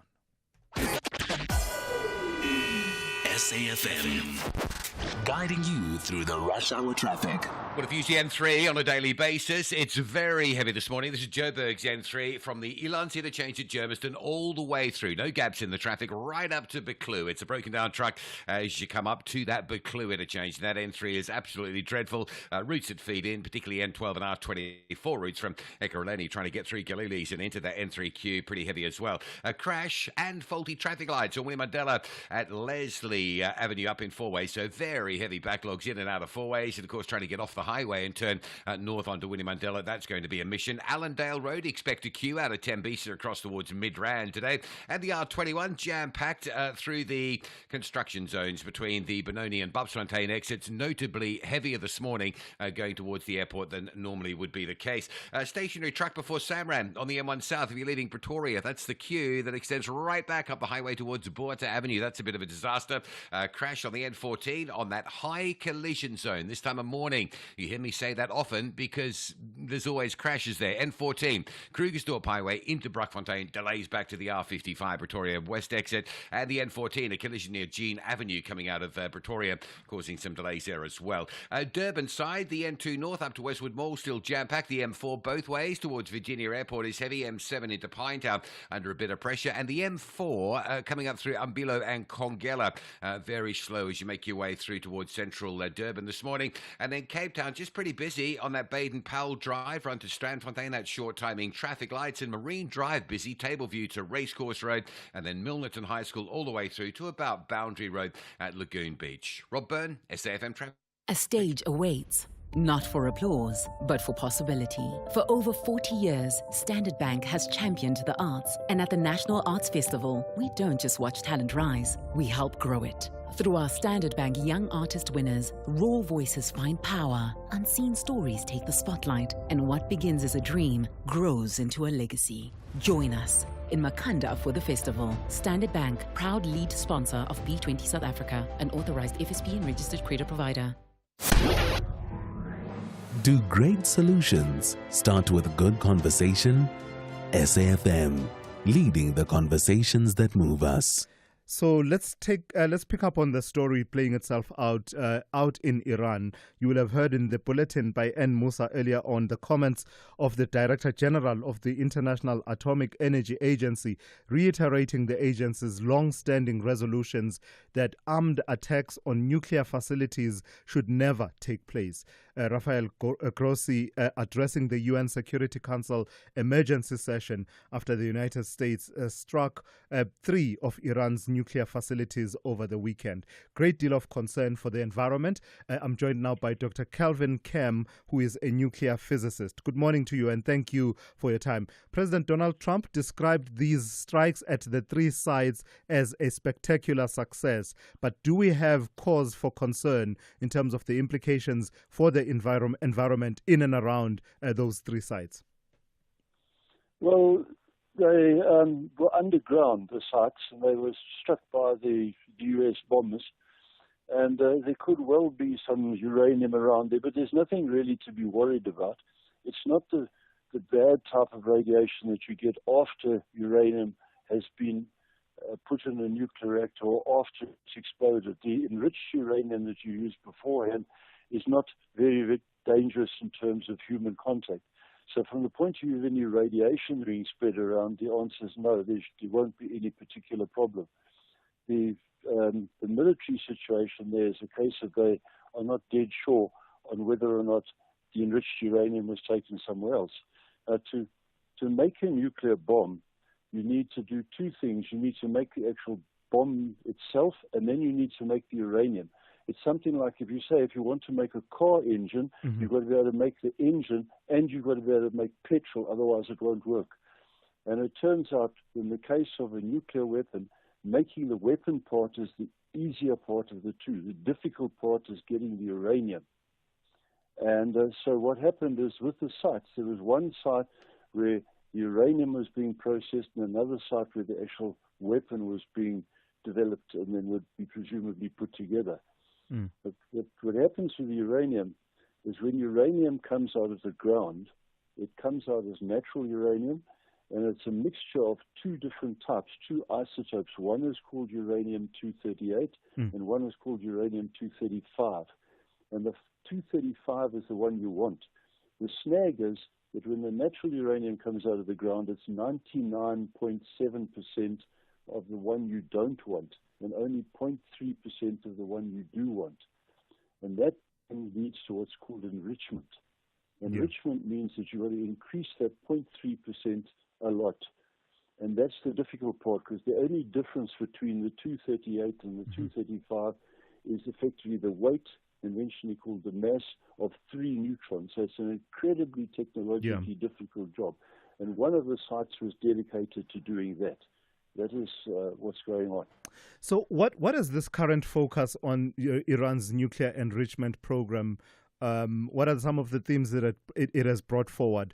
I saw that there's commentary about the irony of Israel, a country that is believed to have nuclear weapons that have never been subject to any scrutiny or been declared, insisting that Iran cannot have, and then the confusion around whether or not actually Iran is enriching this uranium with the intention of building a bomb. Talk to those themes for me, please. Okay, well, the uranium enrichment, if you get a nuclear reactor like the ones at Kubrok, they run on an enrichment of around, say, the 5% mark. I'm going to use round figures here, 5%. if you want to build a more advanced reactor like the small modular reactor that's been developed in Pretoria, the HTMR 100 reactor, there you have to enrich up to 10%. But some years ago, the international community decided to make a decision that 20% was going to be the barrier between commercial and non-commercial. So if you stay under the 20% mark, you're working in the commercial region, which is making fuel for nuclear reactors and such like. To make a good bomb, you really need to get up to 80-90%, preferably about the 90%. So it was decided that anybody passing the 20% mark is now going into dangerous territory, which is not for commercial use. So then there is a thing called the Nuclear Non-Proliferation Treaty, which many countries have signed, saying we undertake to be well-behaved and to abide by the rules. I spoke to the Director General of the International Atomic Energy Agency a few years ago. He was the predecessor of Rossi. Yeah. And he said to me, he said, South Africa is so incredibly well-behaved, we obey everything. And if everybody was as well-behaved as us, he would have no problems in his job. So when we signed the NPT, after we declared that we had developed nuclear weapons, that we were going to get rid of them, and we signed the NPT, is how you talk about the Nuclear Non-Proliferation Treaty. When we signed that, we agreed to behave ourselves and to do the right thing. And that includes letting the International Atomic Energy Agency come here regularly or at any time they like and go and carry out any inspection. That is what Iran is not doing. Iran was not allowing people to come and look. So they were saying, don't worry, we're behaving ourselves, but we won't let you check. Because of time, I've got to leave it there. Thank you for your time this morning. That's Dr. Kelvin Kem, who is a nuclear physicist. Let's check in with N. Musa with the latest news. Outsurance will go out of their way to try and save you money on your car insurance. If they can't, ask for 500 Rand. SMS out to 30754. Now that's good news.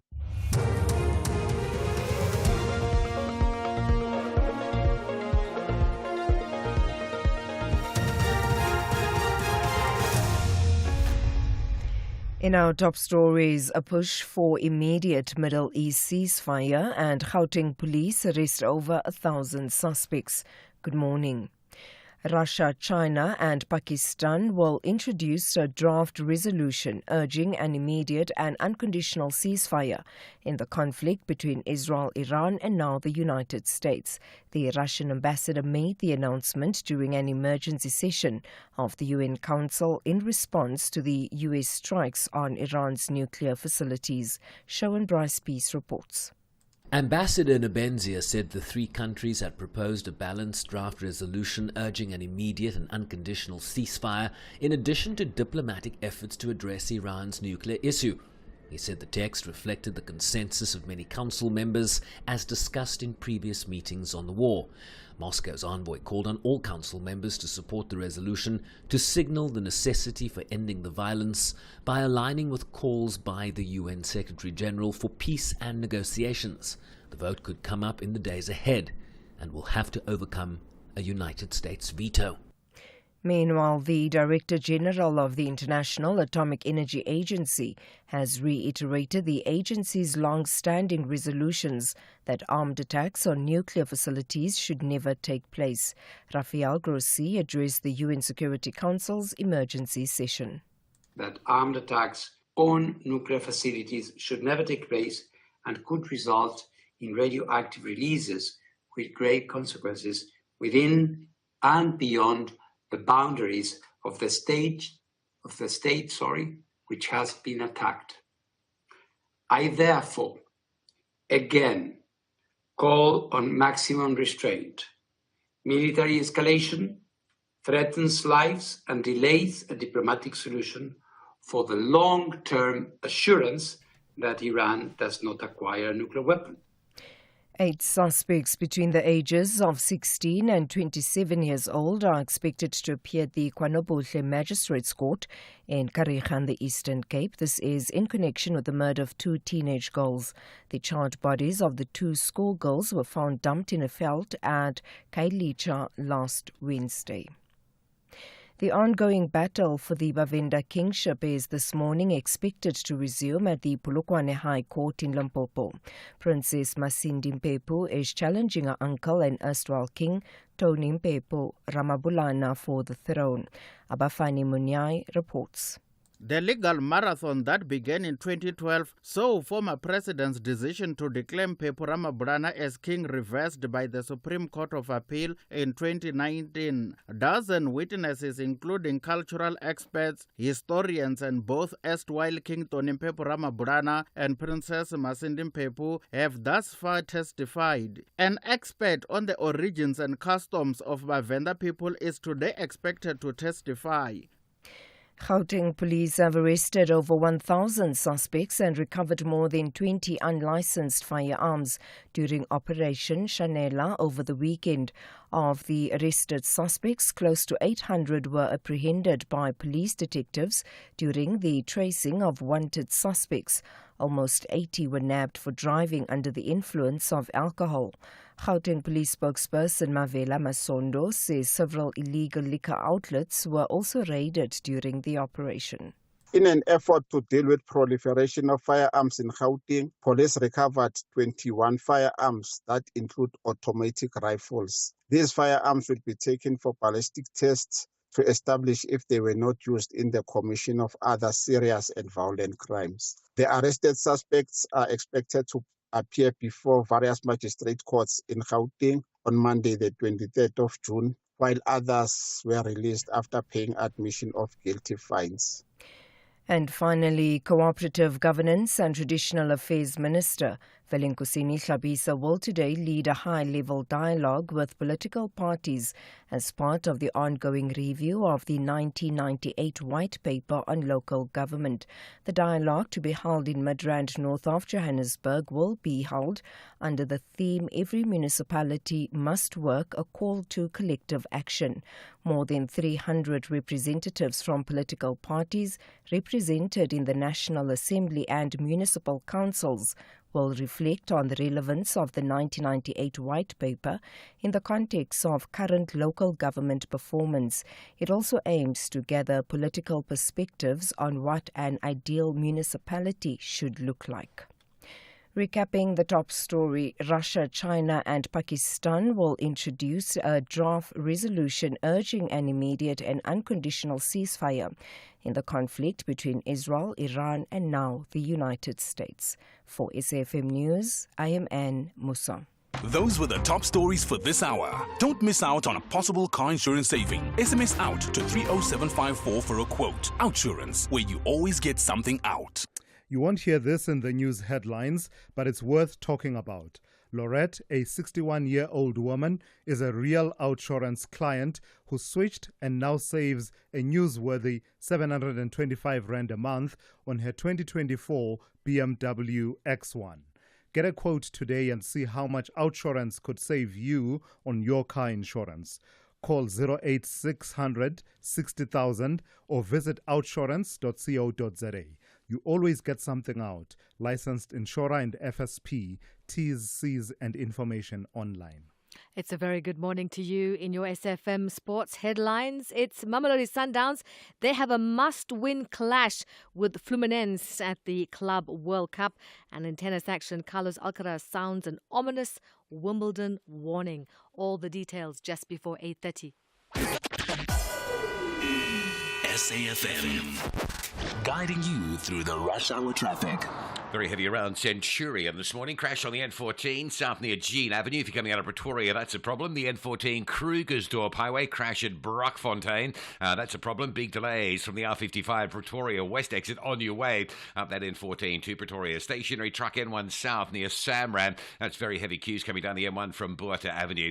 R21 jam-packed through the roadworks both directions. If you're airport bound, make sure you've got plenty of time to get through. Northbound queuing up as well as you head towards Pretoria. Allendale Road, you're going going to sit coming out of Tembisa across to Midrand. A crash on Winnie Mandela at Leslie, backlogging traffic in and out of four ways and holding up traffic on the M1 highway, trying to off-ramp and turn north onto Winnie Mandela. And the N3 from Gillans Interchange all the way through to Buccleuch, absolutely jam-packed today.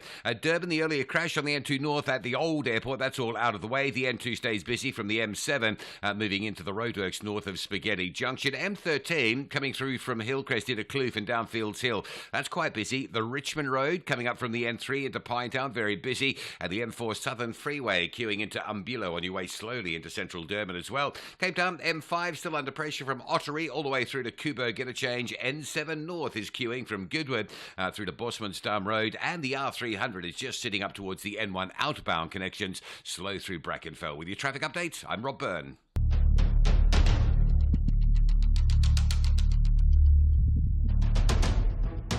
The Morning Brief with Thulasizwe Simelane. Weekdays, Monday to Friday, 6 to 9 a.m.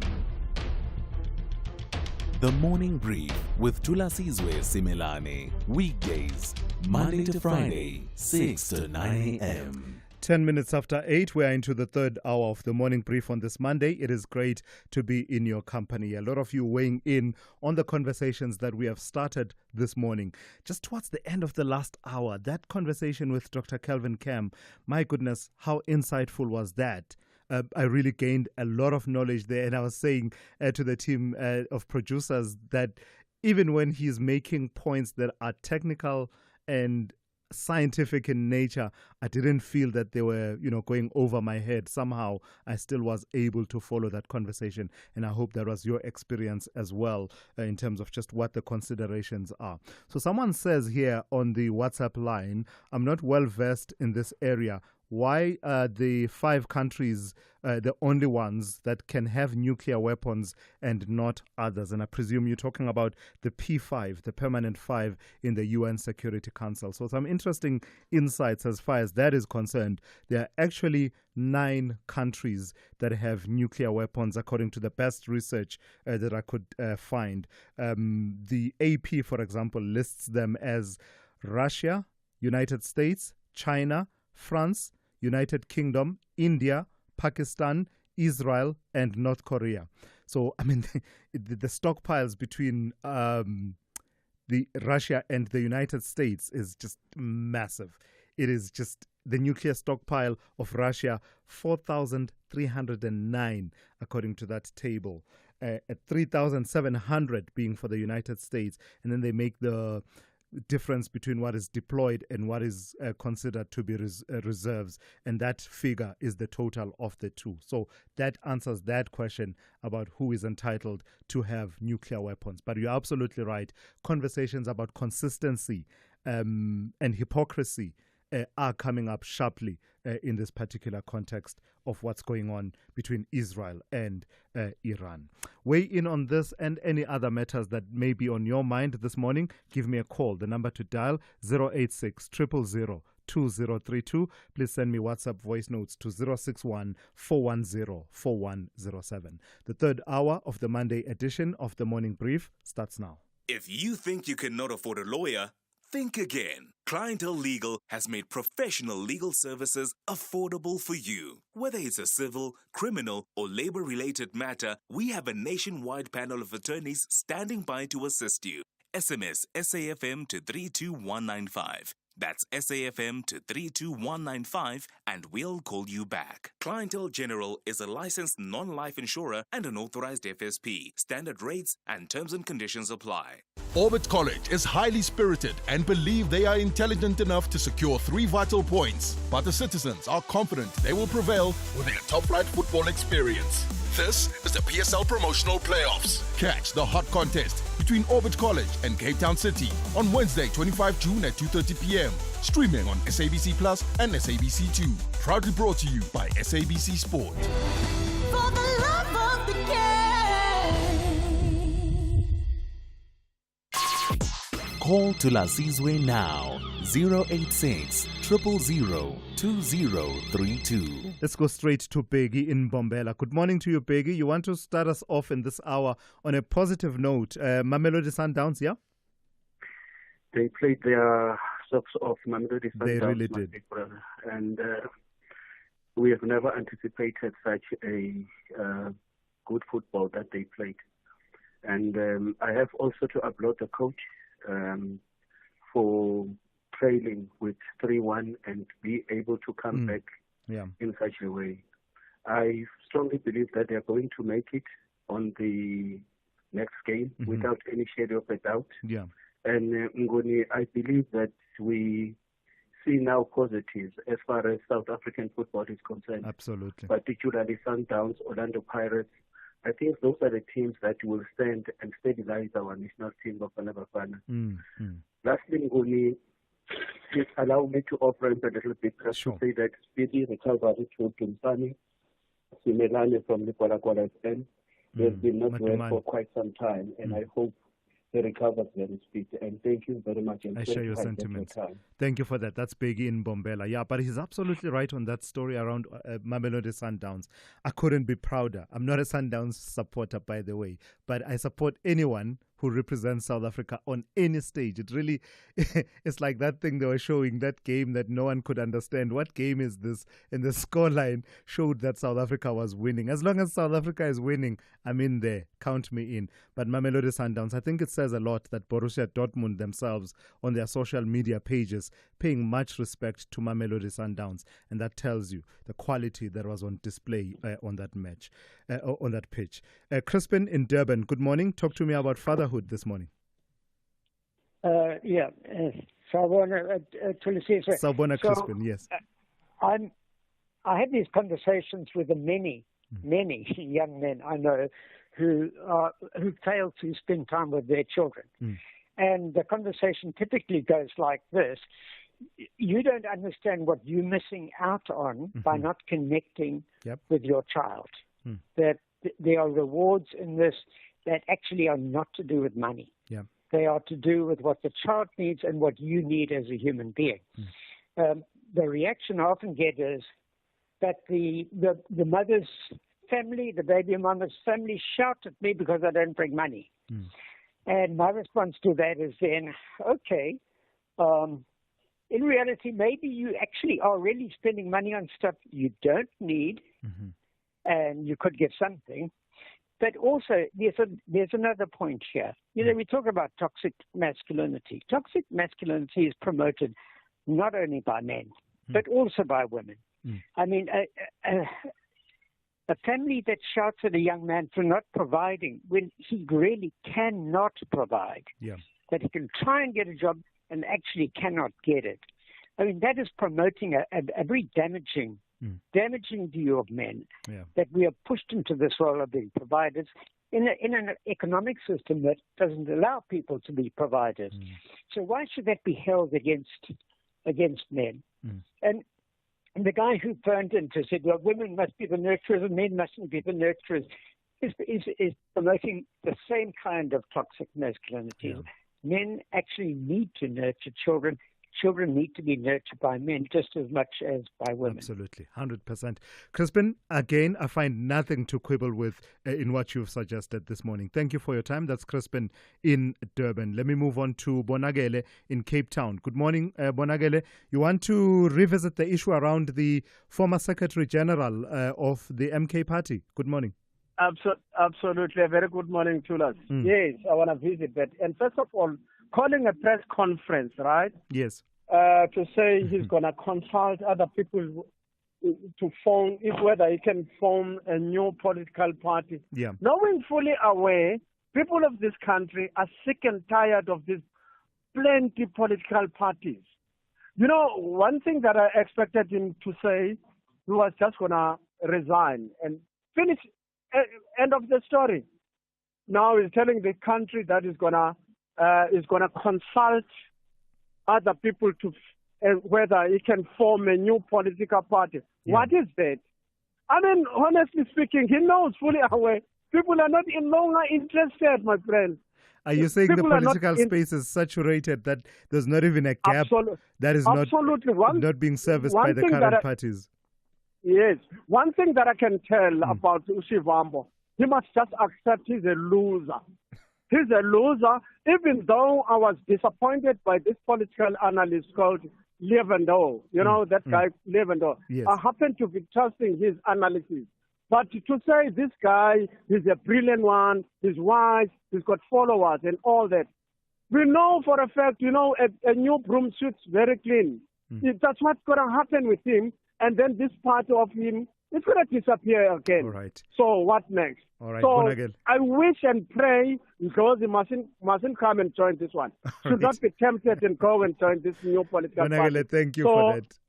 That's anyway, Bonagele there in Cape Town. Thank you for that. But of course, there are differing experiences where you would have counted on the odds being stacked against a new political party. But guess what?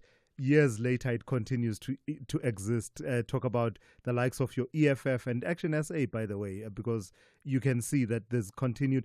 Patriotic Alliance is another example where, in some instances, actually, these new political parties formed in contexts where some doubt whether there's still space actually go on to thrive. But that point, well taken from Bonagele. Jacques in KZN, talk to me about the situation in Iran and Israel. It's a really concerning one, isn't it? It really is, because obviously the price of petrol is going to skyrocket next month or the months to come. That plays a big influence on us in terms of South Africa and our economy. But on a grander scale, I want people to always remember that the Iranian government, or the government that's in Iran right now, actually overthrew the original government in 1979 or 1978 when it was. So I don't take people or any political party that says that they are basically been elected or they have really had elections or they have been spoken to by the public to take over. So when the Iranian people or the Iranian government says that, you know what, they were enriching uranium at what they were originally quoted to say that they would, is actually a lie. So they initially broke that deal that they had with the UN in terms of saying that they would only enrich a certain amount of uranium. And I agree with people that say that, you know what, that shouldn't be where we can limit what other people do or other countries do. But we have to also acknowledge that in terms of what they want, if we had to really ask the Iranian government at the moment, would they take over Israel if given a chance? And the answer is yes, because it's a religious site to both the Christians, the Jewish people, as well as the Muslim people. All right. And that in itself is why I say I don't agree with any one of them. All right, Jacques, thank you for that. That's Jacques in KZN. As far as the Iranian nuclear program, the way I understand it and how I've read it is that, yes, the levels of enrichment of uranium had reached concerning proportions, 60%. You heard from the conversation with Dr. Kelvin Cam that anything above 20%, you start registering on the radar that what are you doing? Because you're not, for commercial use, the threshold has been set at 20%. So that's the one part. But whether or not they were on the verge of having a weapon, that is a big debate, because Tulsi Gabbard, the National Director of Security in the United States, initially said, no, there's no evidence that they were, then changed her tune to align with President Trump. Also, the IAEA has said that while we are concerned about the levels of enrichment, we could not find evidence that they were on the verge of manufacturing a nuclear weapon. So that's that then. And that leaves us in that space. Thank you for that. We'll make more time and engage with you a bit later on the show. What if you open your night to culture? Try new things and make space for new voices, new stories, and new perspectives. Open up your Saturday night with world-class entertainment, reality TV, and drama from 6:30 to 9:30 p.m. only on S3. Open up.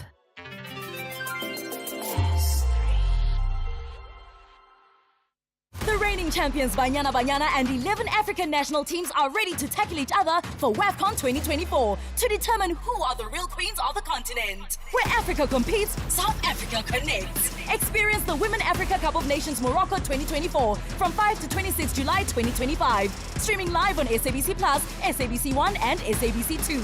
Also available on SABC Sport on DTT Channel 4 and SABC radio stations. Proudly brought to you by SABC Sport. For the love of the game.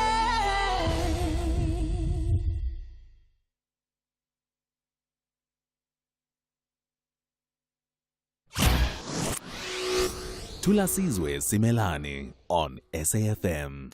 All right, let's focus on this now. The Portfolio Committee on Police in Parliament held a critical meeting with the Independent Police Investigative Directorate and the Private Security Industry Regulatory Authority to discuss their revised annual performance and strategic plans. A central concern that came out of that meeting, raised by the committee, is the significant and growing backlog of cases at IPID, an issue that directly affects the Directorate's ability to deliver on its constitutional mandate of ensuring police accountability. Let's welcome Ian Cameron, who is the chairperson of the Portfolio Committee on Police.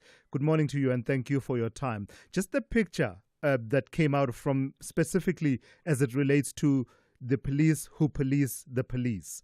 Tell me what you found in terms of the case backlog, what was revealed from the IPID, and how that speaks to the mandate of the IPID.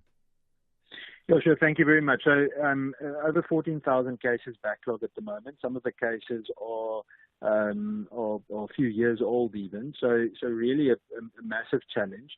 IPID hardly has 500 investigators, and if you compare that to a police service that at any given time has over 150,000 people working in it, both operational and administrative, it really poses a significant challenge. And we know about, corruption and other challenges within the South African Police Service. So obviously you would want a body like IPID to function as well as it possibly can.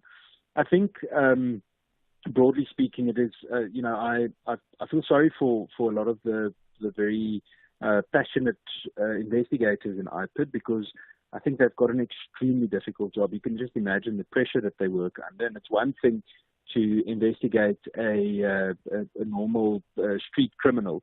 It's a different thing to have to investigate someone that actually knows the system so well. This is not a new issue, though, is it? I do remember hearing about it from many, many years ago. So why does it seem like it has not improved? That figure of no more than 500 investigators, I seem to recall that was the figure even a few years ago.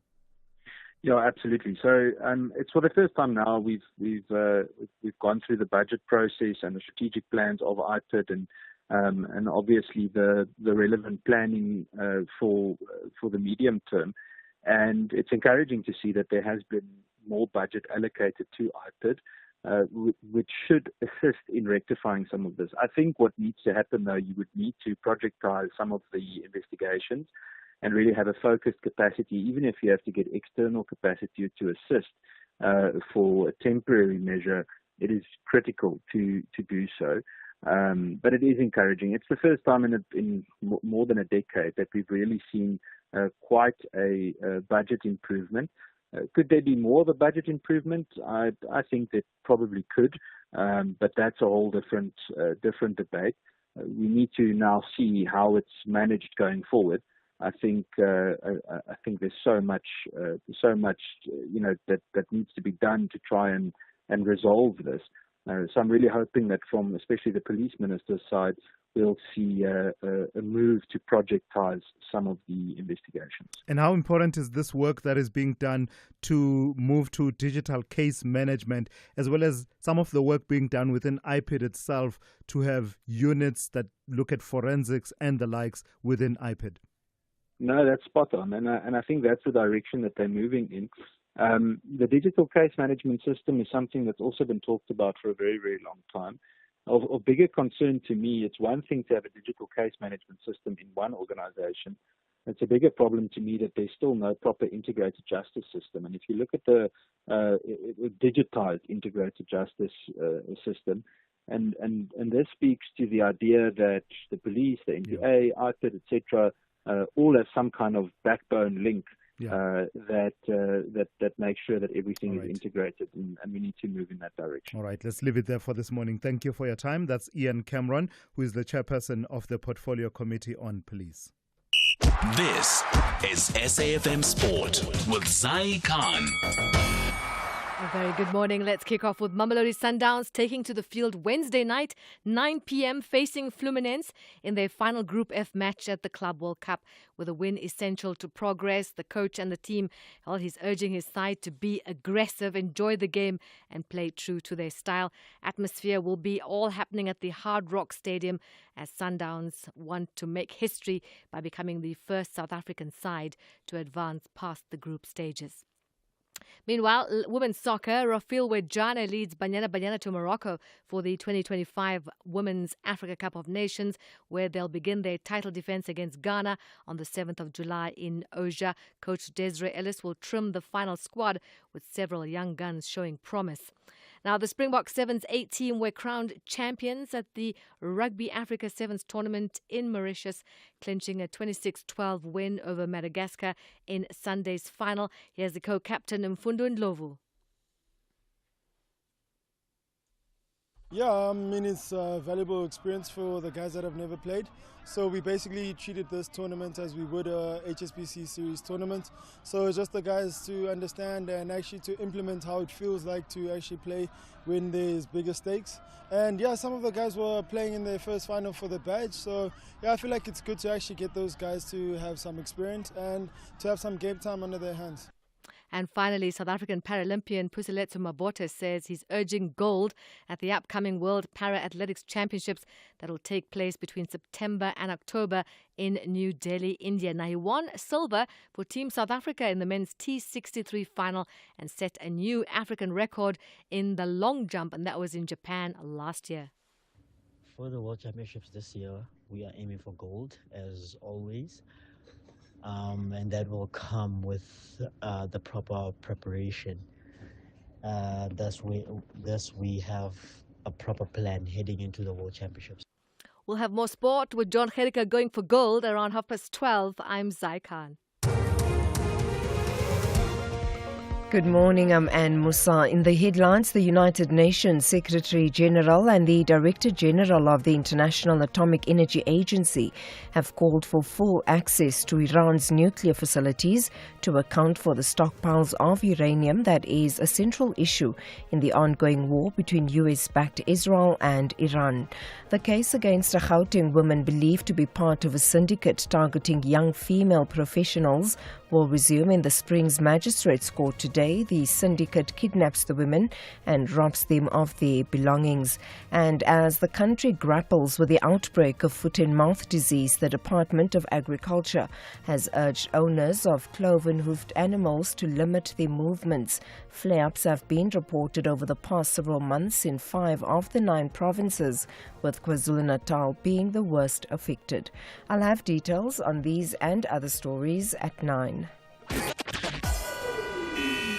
SAFM, guiding you through the rush hour traffic. It's pretty busy for commuters out of Midrand this morning. No traffic lights at New and at Lever. That's heavy. And then Olifants at the N1. Those lights haven't worked for the longest time. So if you're coming across from Blue Hills, Savannah Hills Estate on Olifants towards the highway, it's busy. Also, Allendale Road leaving Tembisa across towards sort of Carstenoff Clinic on your way through to Midrand. Expect a queue quite heavily there as well. The N3 stays busy between the cement factory and Modderfontein Road. The earlier truck up at Beclue's being clear, but it's that run between sort of Germiston and Edenvale that stays heavily backed up. Still queuing on the N14 north into Brockfontein interchange. That's on the Krugersdorp Highway.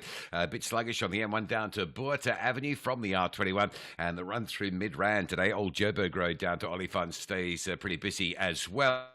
Across into Durban, the M7 into Pinetown, queues from the M3 highway, or the N3 highway up over St John's Avenue Bridge. That's obviously traffic diverting from the Stapleton closure. The rest of Durban easing up quite nicely. Cape Town, N1 into town. You get to sit from Plattekloof Hill through to city centre. The M5 has been a real problem this morning with heavy traffic, and it's still really busy for this time. The M5 going north, sitting from Kenilworth Racecourse Road all the way through to Kuburg Interchange territory. Rob Byrne, SAFM Traffic.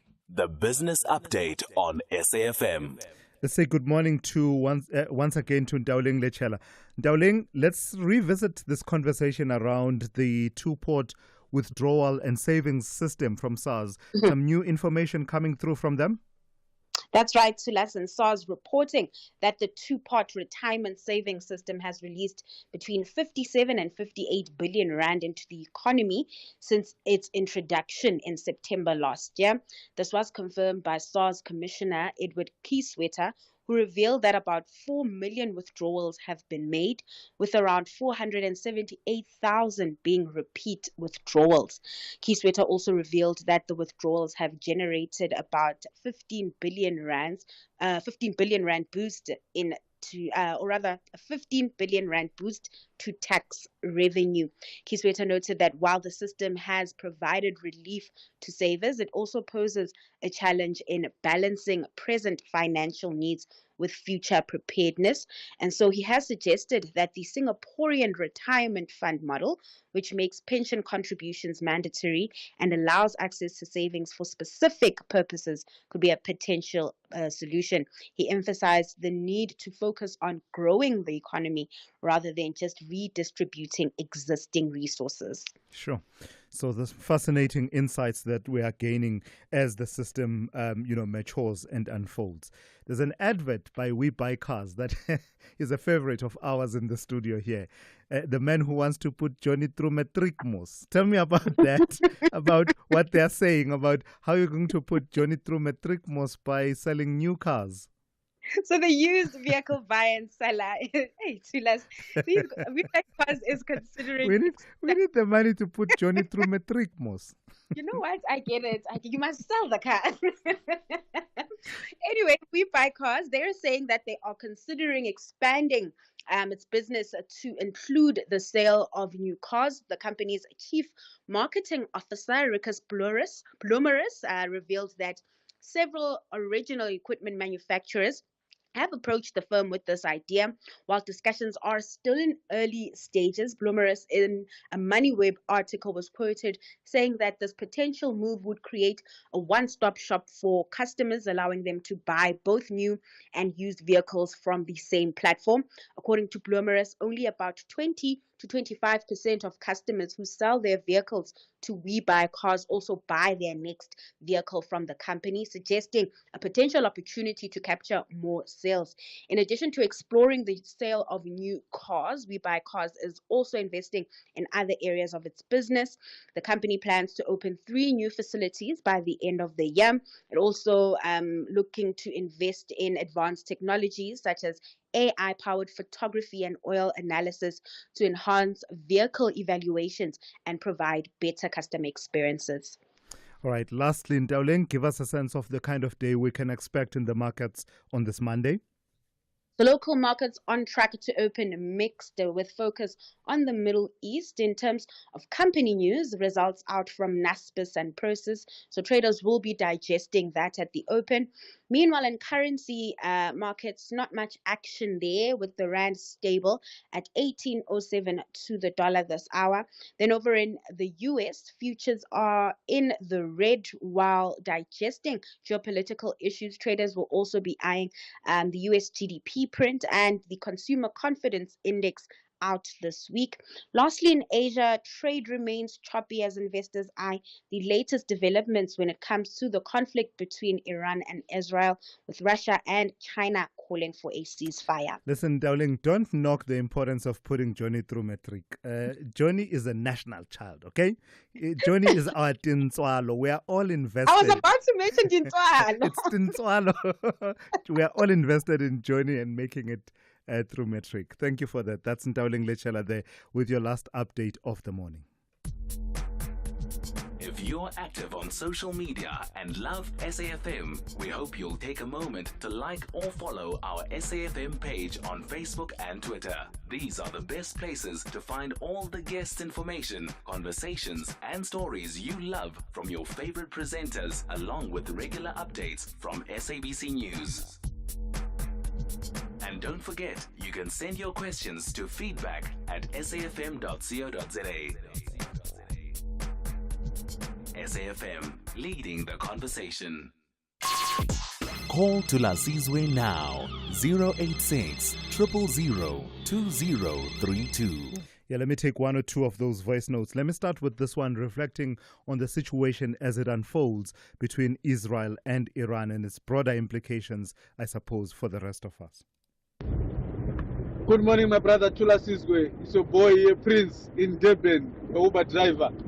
Okay, my brother, I just want to weigh in terms of Iran and the USA. My brother, Iran is not going to wait for USA to destroy it to the fullest. What I can tell you is, Iran is going to fight back. Iran is going to fight back, and USA must be ready. I think we're going to enjoy in the next days. We're going to enjoy listening to news. It's going to be interesting. Let's wait and see. Thank you. All right. Thank you for that, Prince. Thank you. I appreciate that. But it's going to be interesting how it all unfolds. There are no winners, I think, at least to my mind. There are no winners in any of these conflict situations. And there's a sense that we're losing the battle, man.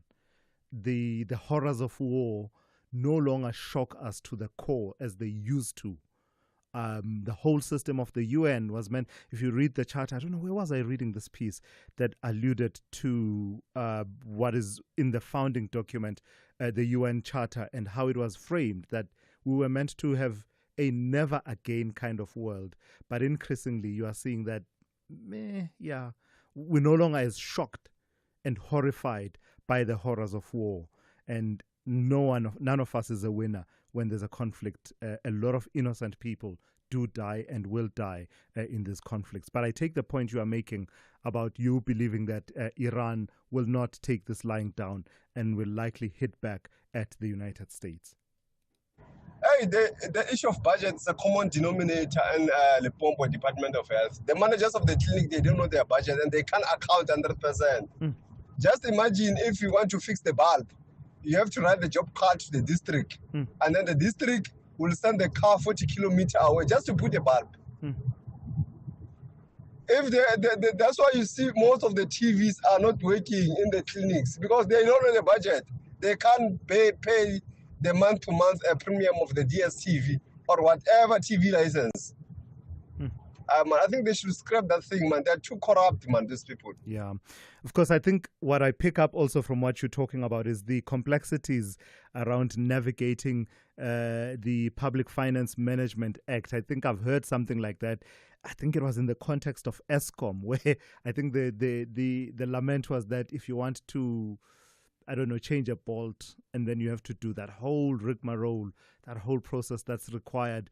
It is necessary in terms of safeguarding public finances, but at the same time, I've heard many people saying that there must be a better way of doing that achieves efficiency without compromising governance. I think from what I hear, that's what you are talking to. Let me speak to Ntlantla in KZN. Good morning to you, Ntlantla. You want to talk to me about Floyd Chivambu, my brother? Good morning to us and the listeners. How are you? Very well. How are you? I'm fine. It's a different Ntlantla. Not that you are not my brother, but there's a Ntlantla who is my brother. But it's fine. Go ahead. Yeah, no, I'm comfortable to live in KZN. Yeah. Now, so some people whom I respect, like Floyd, very intelligent guy, but a liar. And a person not to be trusted. Yeah, what did he lie about, though? He lied because now he's doing the consultation whether to form a party or not. There are consultations that are already in place. But he told us that he won't leave Umkhonto weSizwe even if he's demoted or expelled. He will continue putting up black posters for Umkhonto weSizwe. Yeah, but he's saying he's not leaving Umkhonto weSizwe. He's not resigned from the Umkhonto weSizwe. But to form another political party, yes. For what? For putting up posters of Umkhonto weSizwe. Dual membership like the president of MK Party. Yes, but he never spoke about that. Yeah. When he introduced himself as a new member of the Umkhonto weSizwe. Yeah. He told us that he was going to put up posters for Umkhonto weSizwe Party. I'm not a member of Umkhonto weSizwe Party. I respect Floyd, but I don't respect lies. He's a person who cannot be relied upon. Okay. And when he spoke about the monies that were not accounted for by Umkhonto weSizwe Party, he's, to me, being selective, because his brother, Brian Shivambu, had the problem with the VPS, and he never showed that morale when it came to his brother. He never said anything about that. All right, thank you for that. That's Nhlanhla in KZN there, weighing in on the situation around Floyd Shivambu and Umkhonto weSizwe Party. Mike in Cape Town, good morning. You want to raise the USA involvement in Iran? Yes, good morning to the Sizwe. Well, first of all, let me just congratulate the United States and Donald Trump and Israel for what is no doubt an outstanding success. And I mean, pinpoint accuracy. I must be honest, two superpowers right there showing the world how a military organization should operate. But my sadness is that, yeah, hopefully we've destroyed Iran's nuclear weapons or potential chance of producing them, but the hostages still remain. And I think there's 54 hostages, 2 Taiwanese, one guy from Belgium, I think even an American there, and then the rest are Israelis. They still haven't been released, and it just seems to me this war is escalating now, but the hostages are still sitting in these dark tunnels somewhere in Gaza and have not been released. And surely we've lost that now, and that's what we should bring to the fore whenever we have these discussions. Or release the hostages. And Israel will be in a very tight spot because they will not be able to continue the war and the bombing. And if Iran carries on, that's fine.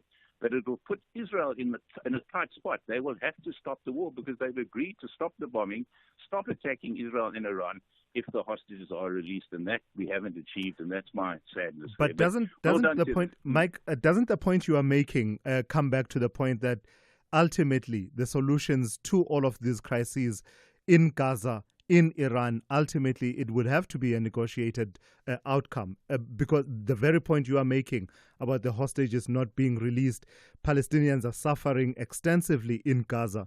Doesn't that point to the need for a negotiated settlement, that you can't bomb your way out of the situation?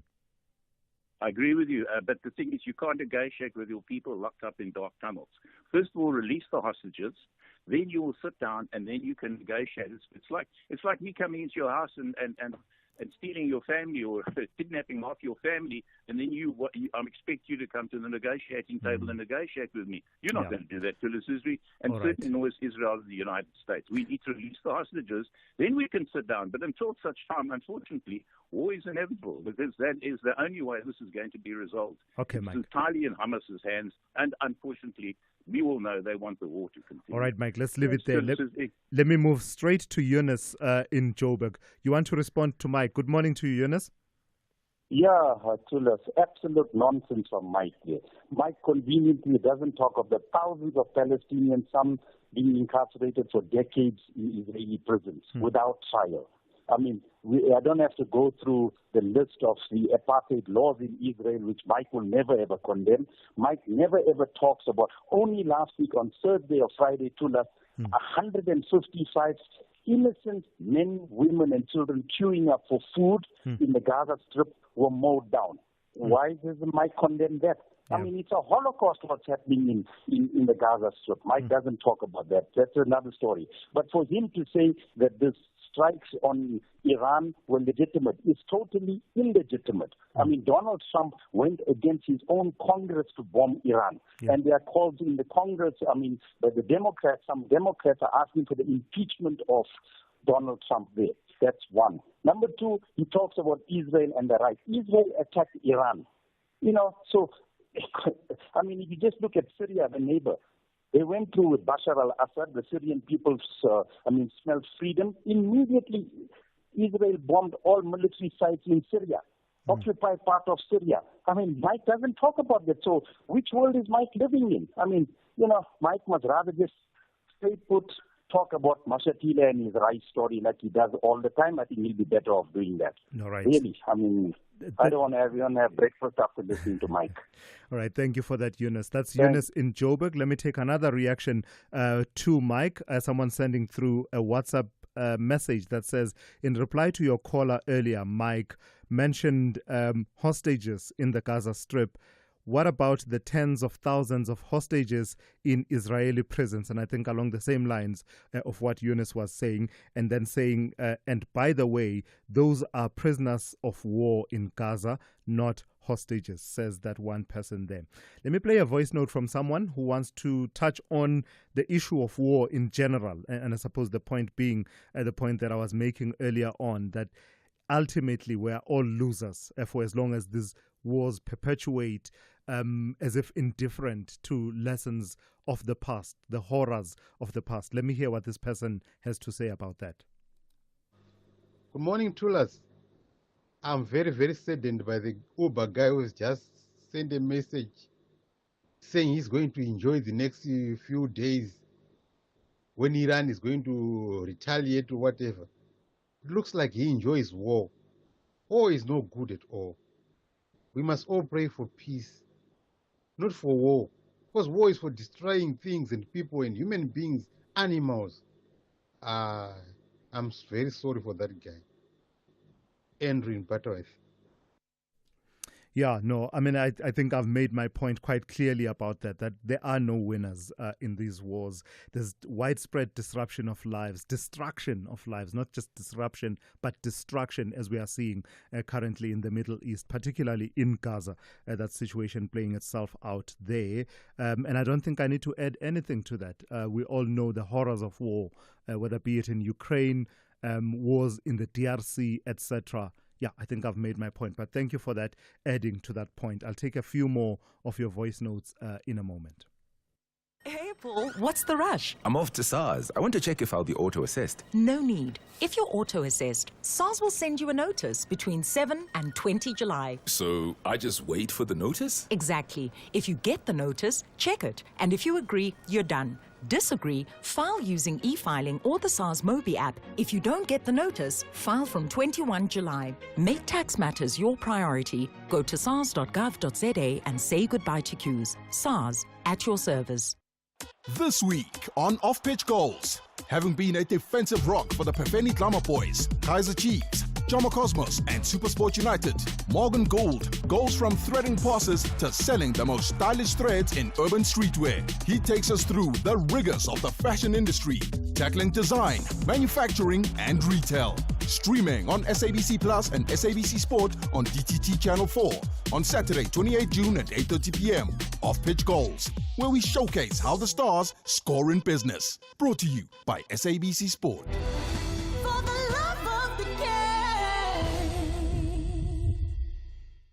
A stage awaits, not for applause, but for possibility. For over 40 years, Standard Bank has championed the arts, and at the National Arts Festival, we don't just watch talent rise, we help grow it. Through our Standard Bank Young Artist Winners, raw voices find power, unseen stories take the spotlight, and what begins as a dream grows into a legacy. Join us in Makanda for the festival. Standard Bank, proud lead sponsor of B20 South Africa, an authorized FSP and registered credit provider. SAFM, guiding you through the rush hour traffic. Well, the big volume's easing as we ease towards the back end of rush hour. There's still a bit of traffic around, though. The N1 going south, a crash now around New Road. So just coming through from Old Johannesburg Road, that traffic all of a sudden, that was easing, starting to backlog.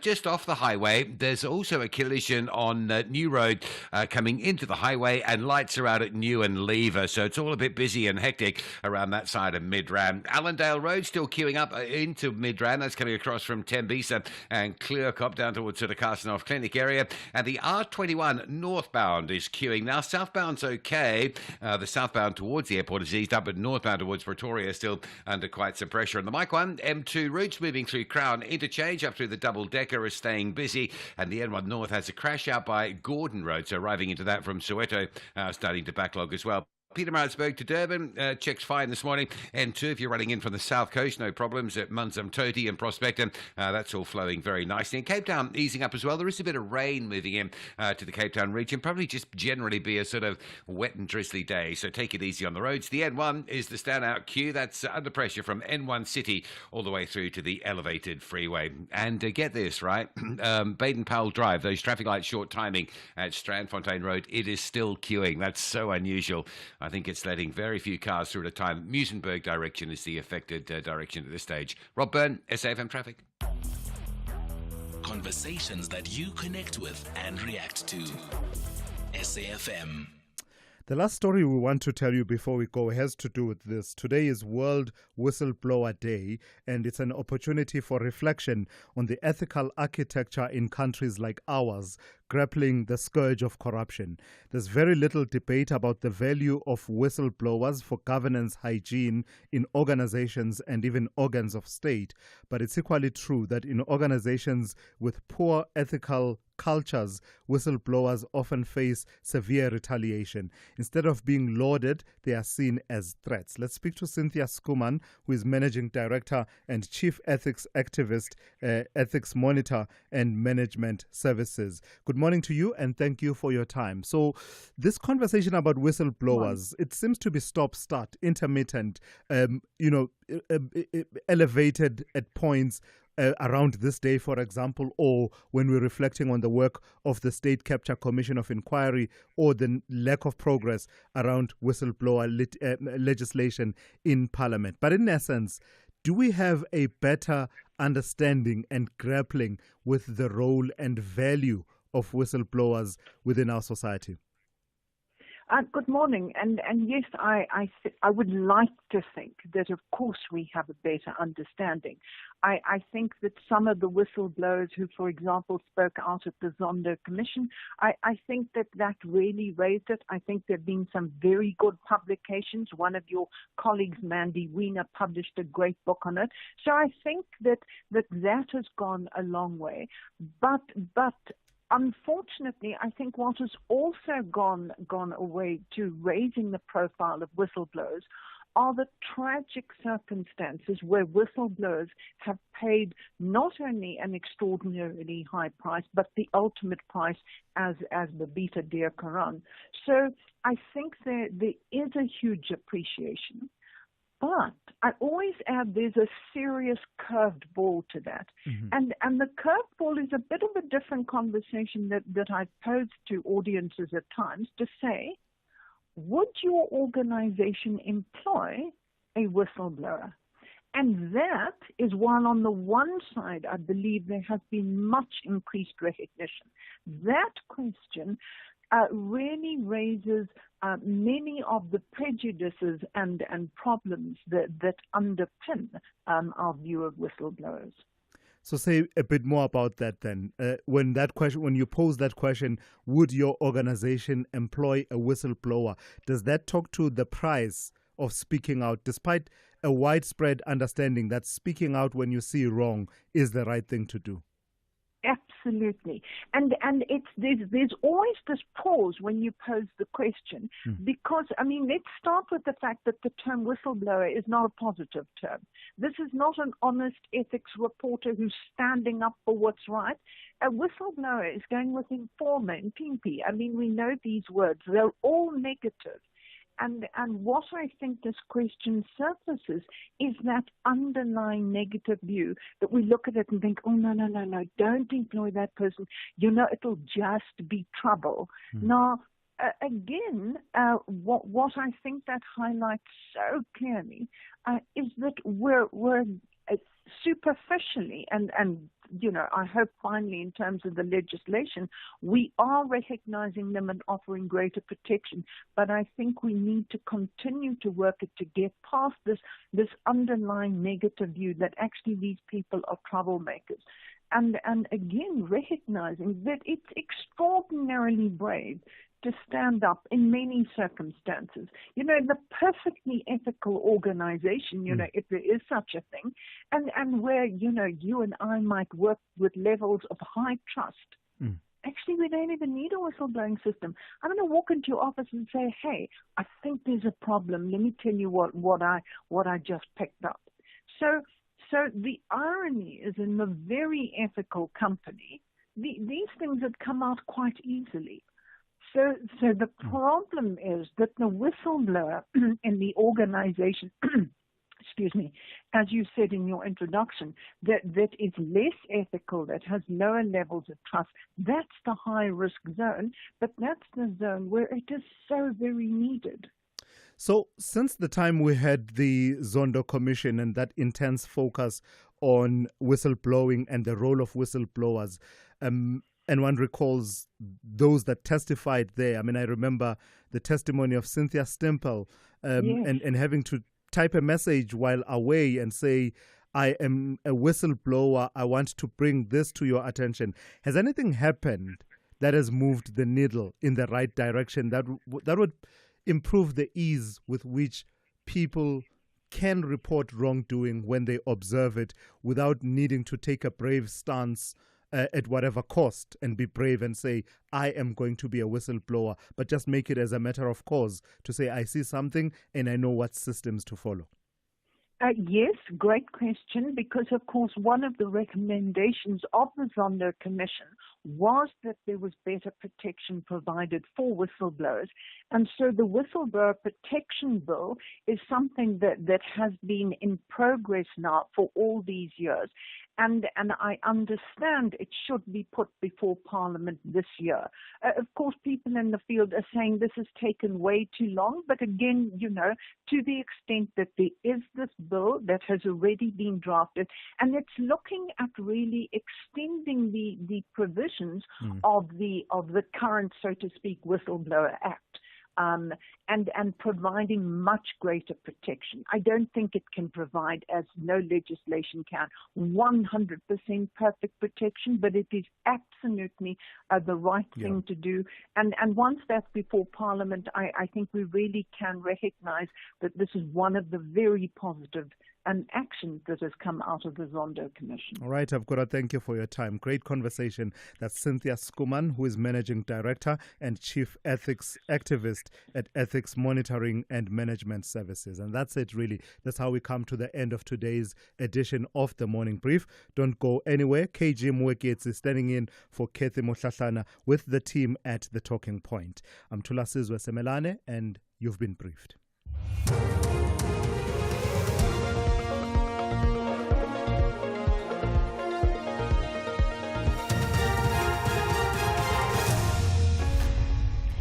In our top stories, a call for access to Iran's nuclear facilities and case against a female kidnap syndicate member to resume.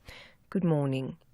The United Nations Secretary General and the Director General of the International Atomic Energy Agency have called for full access to Iran's nuclear facilities to account for the stockpiles of uranium that is a central issue in the ongoing war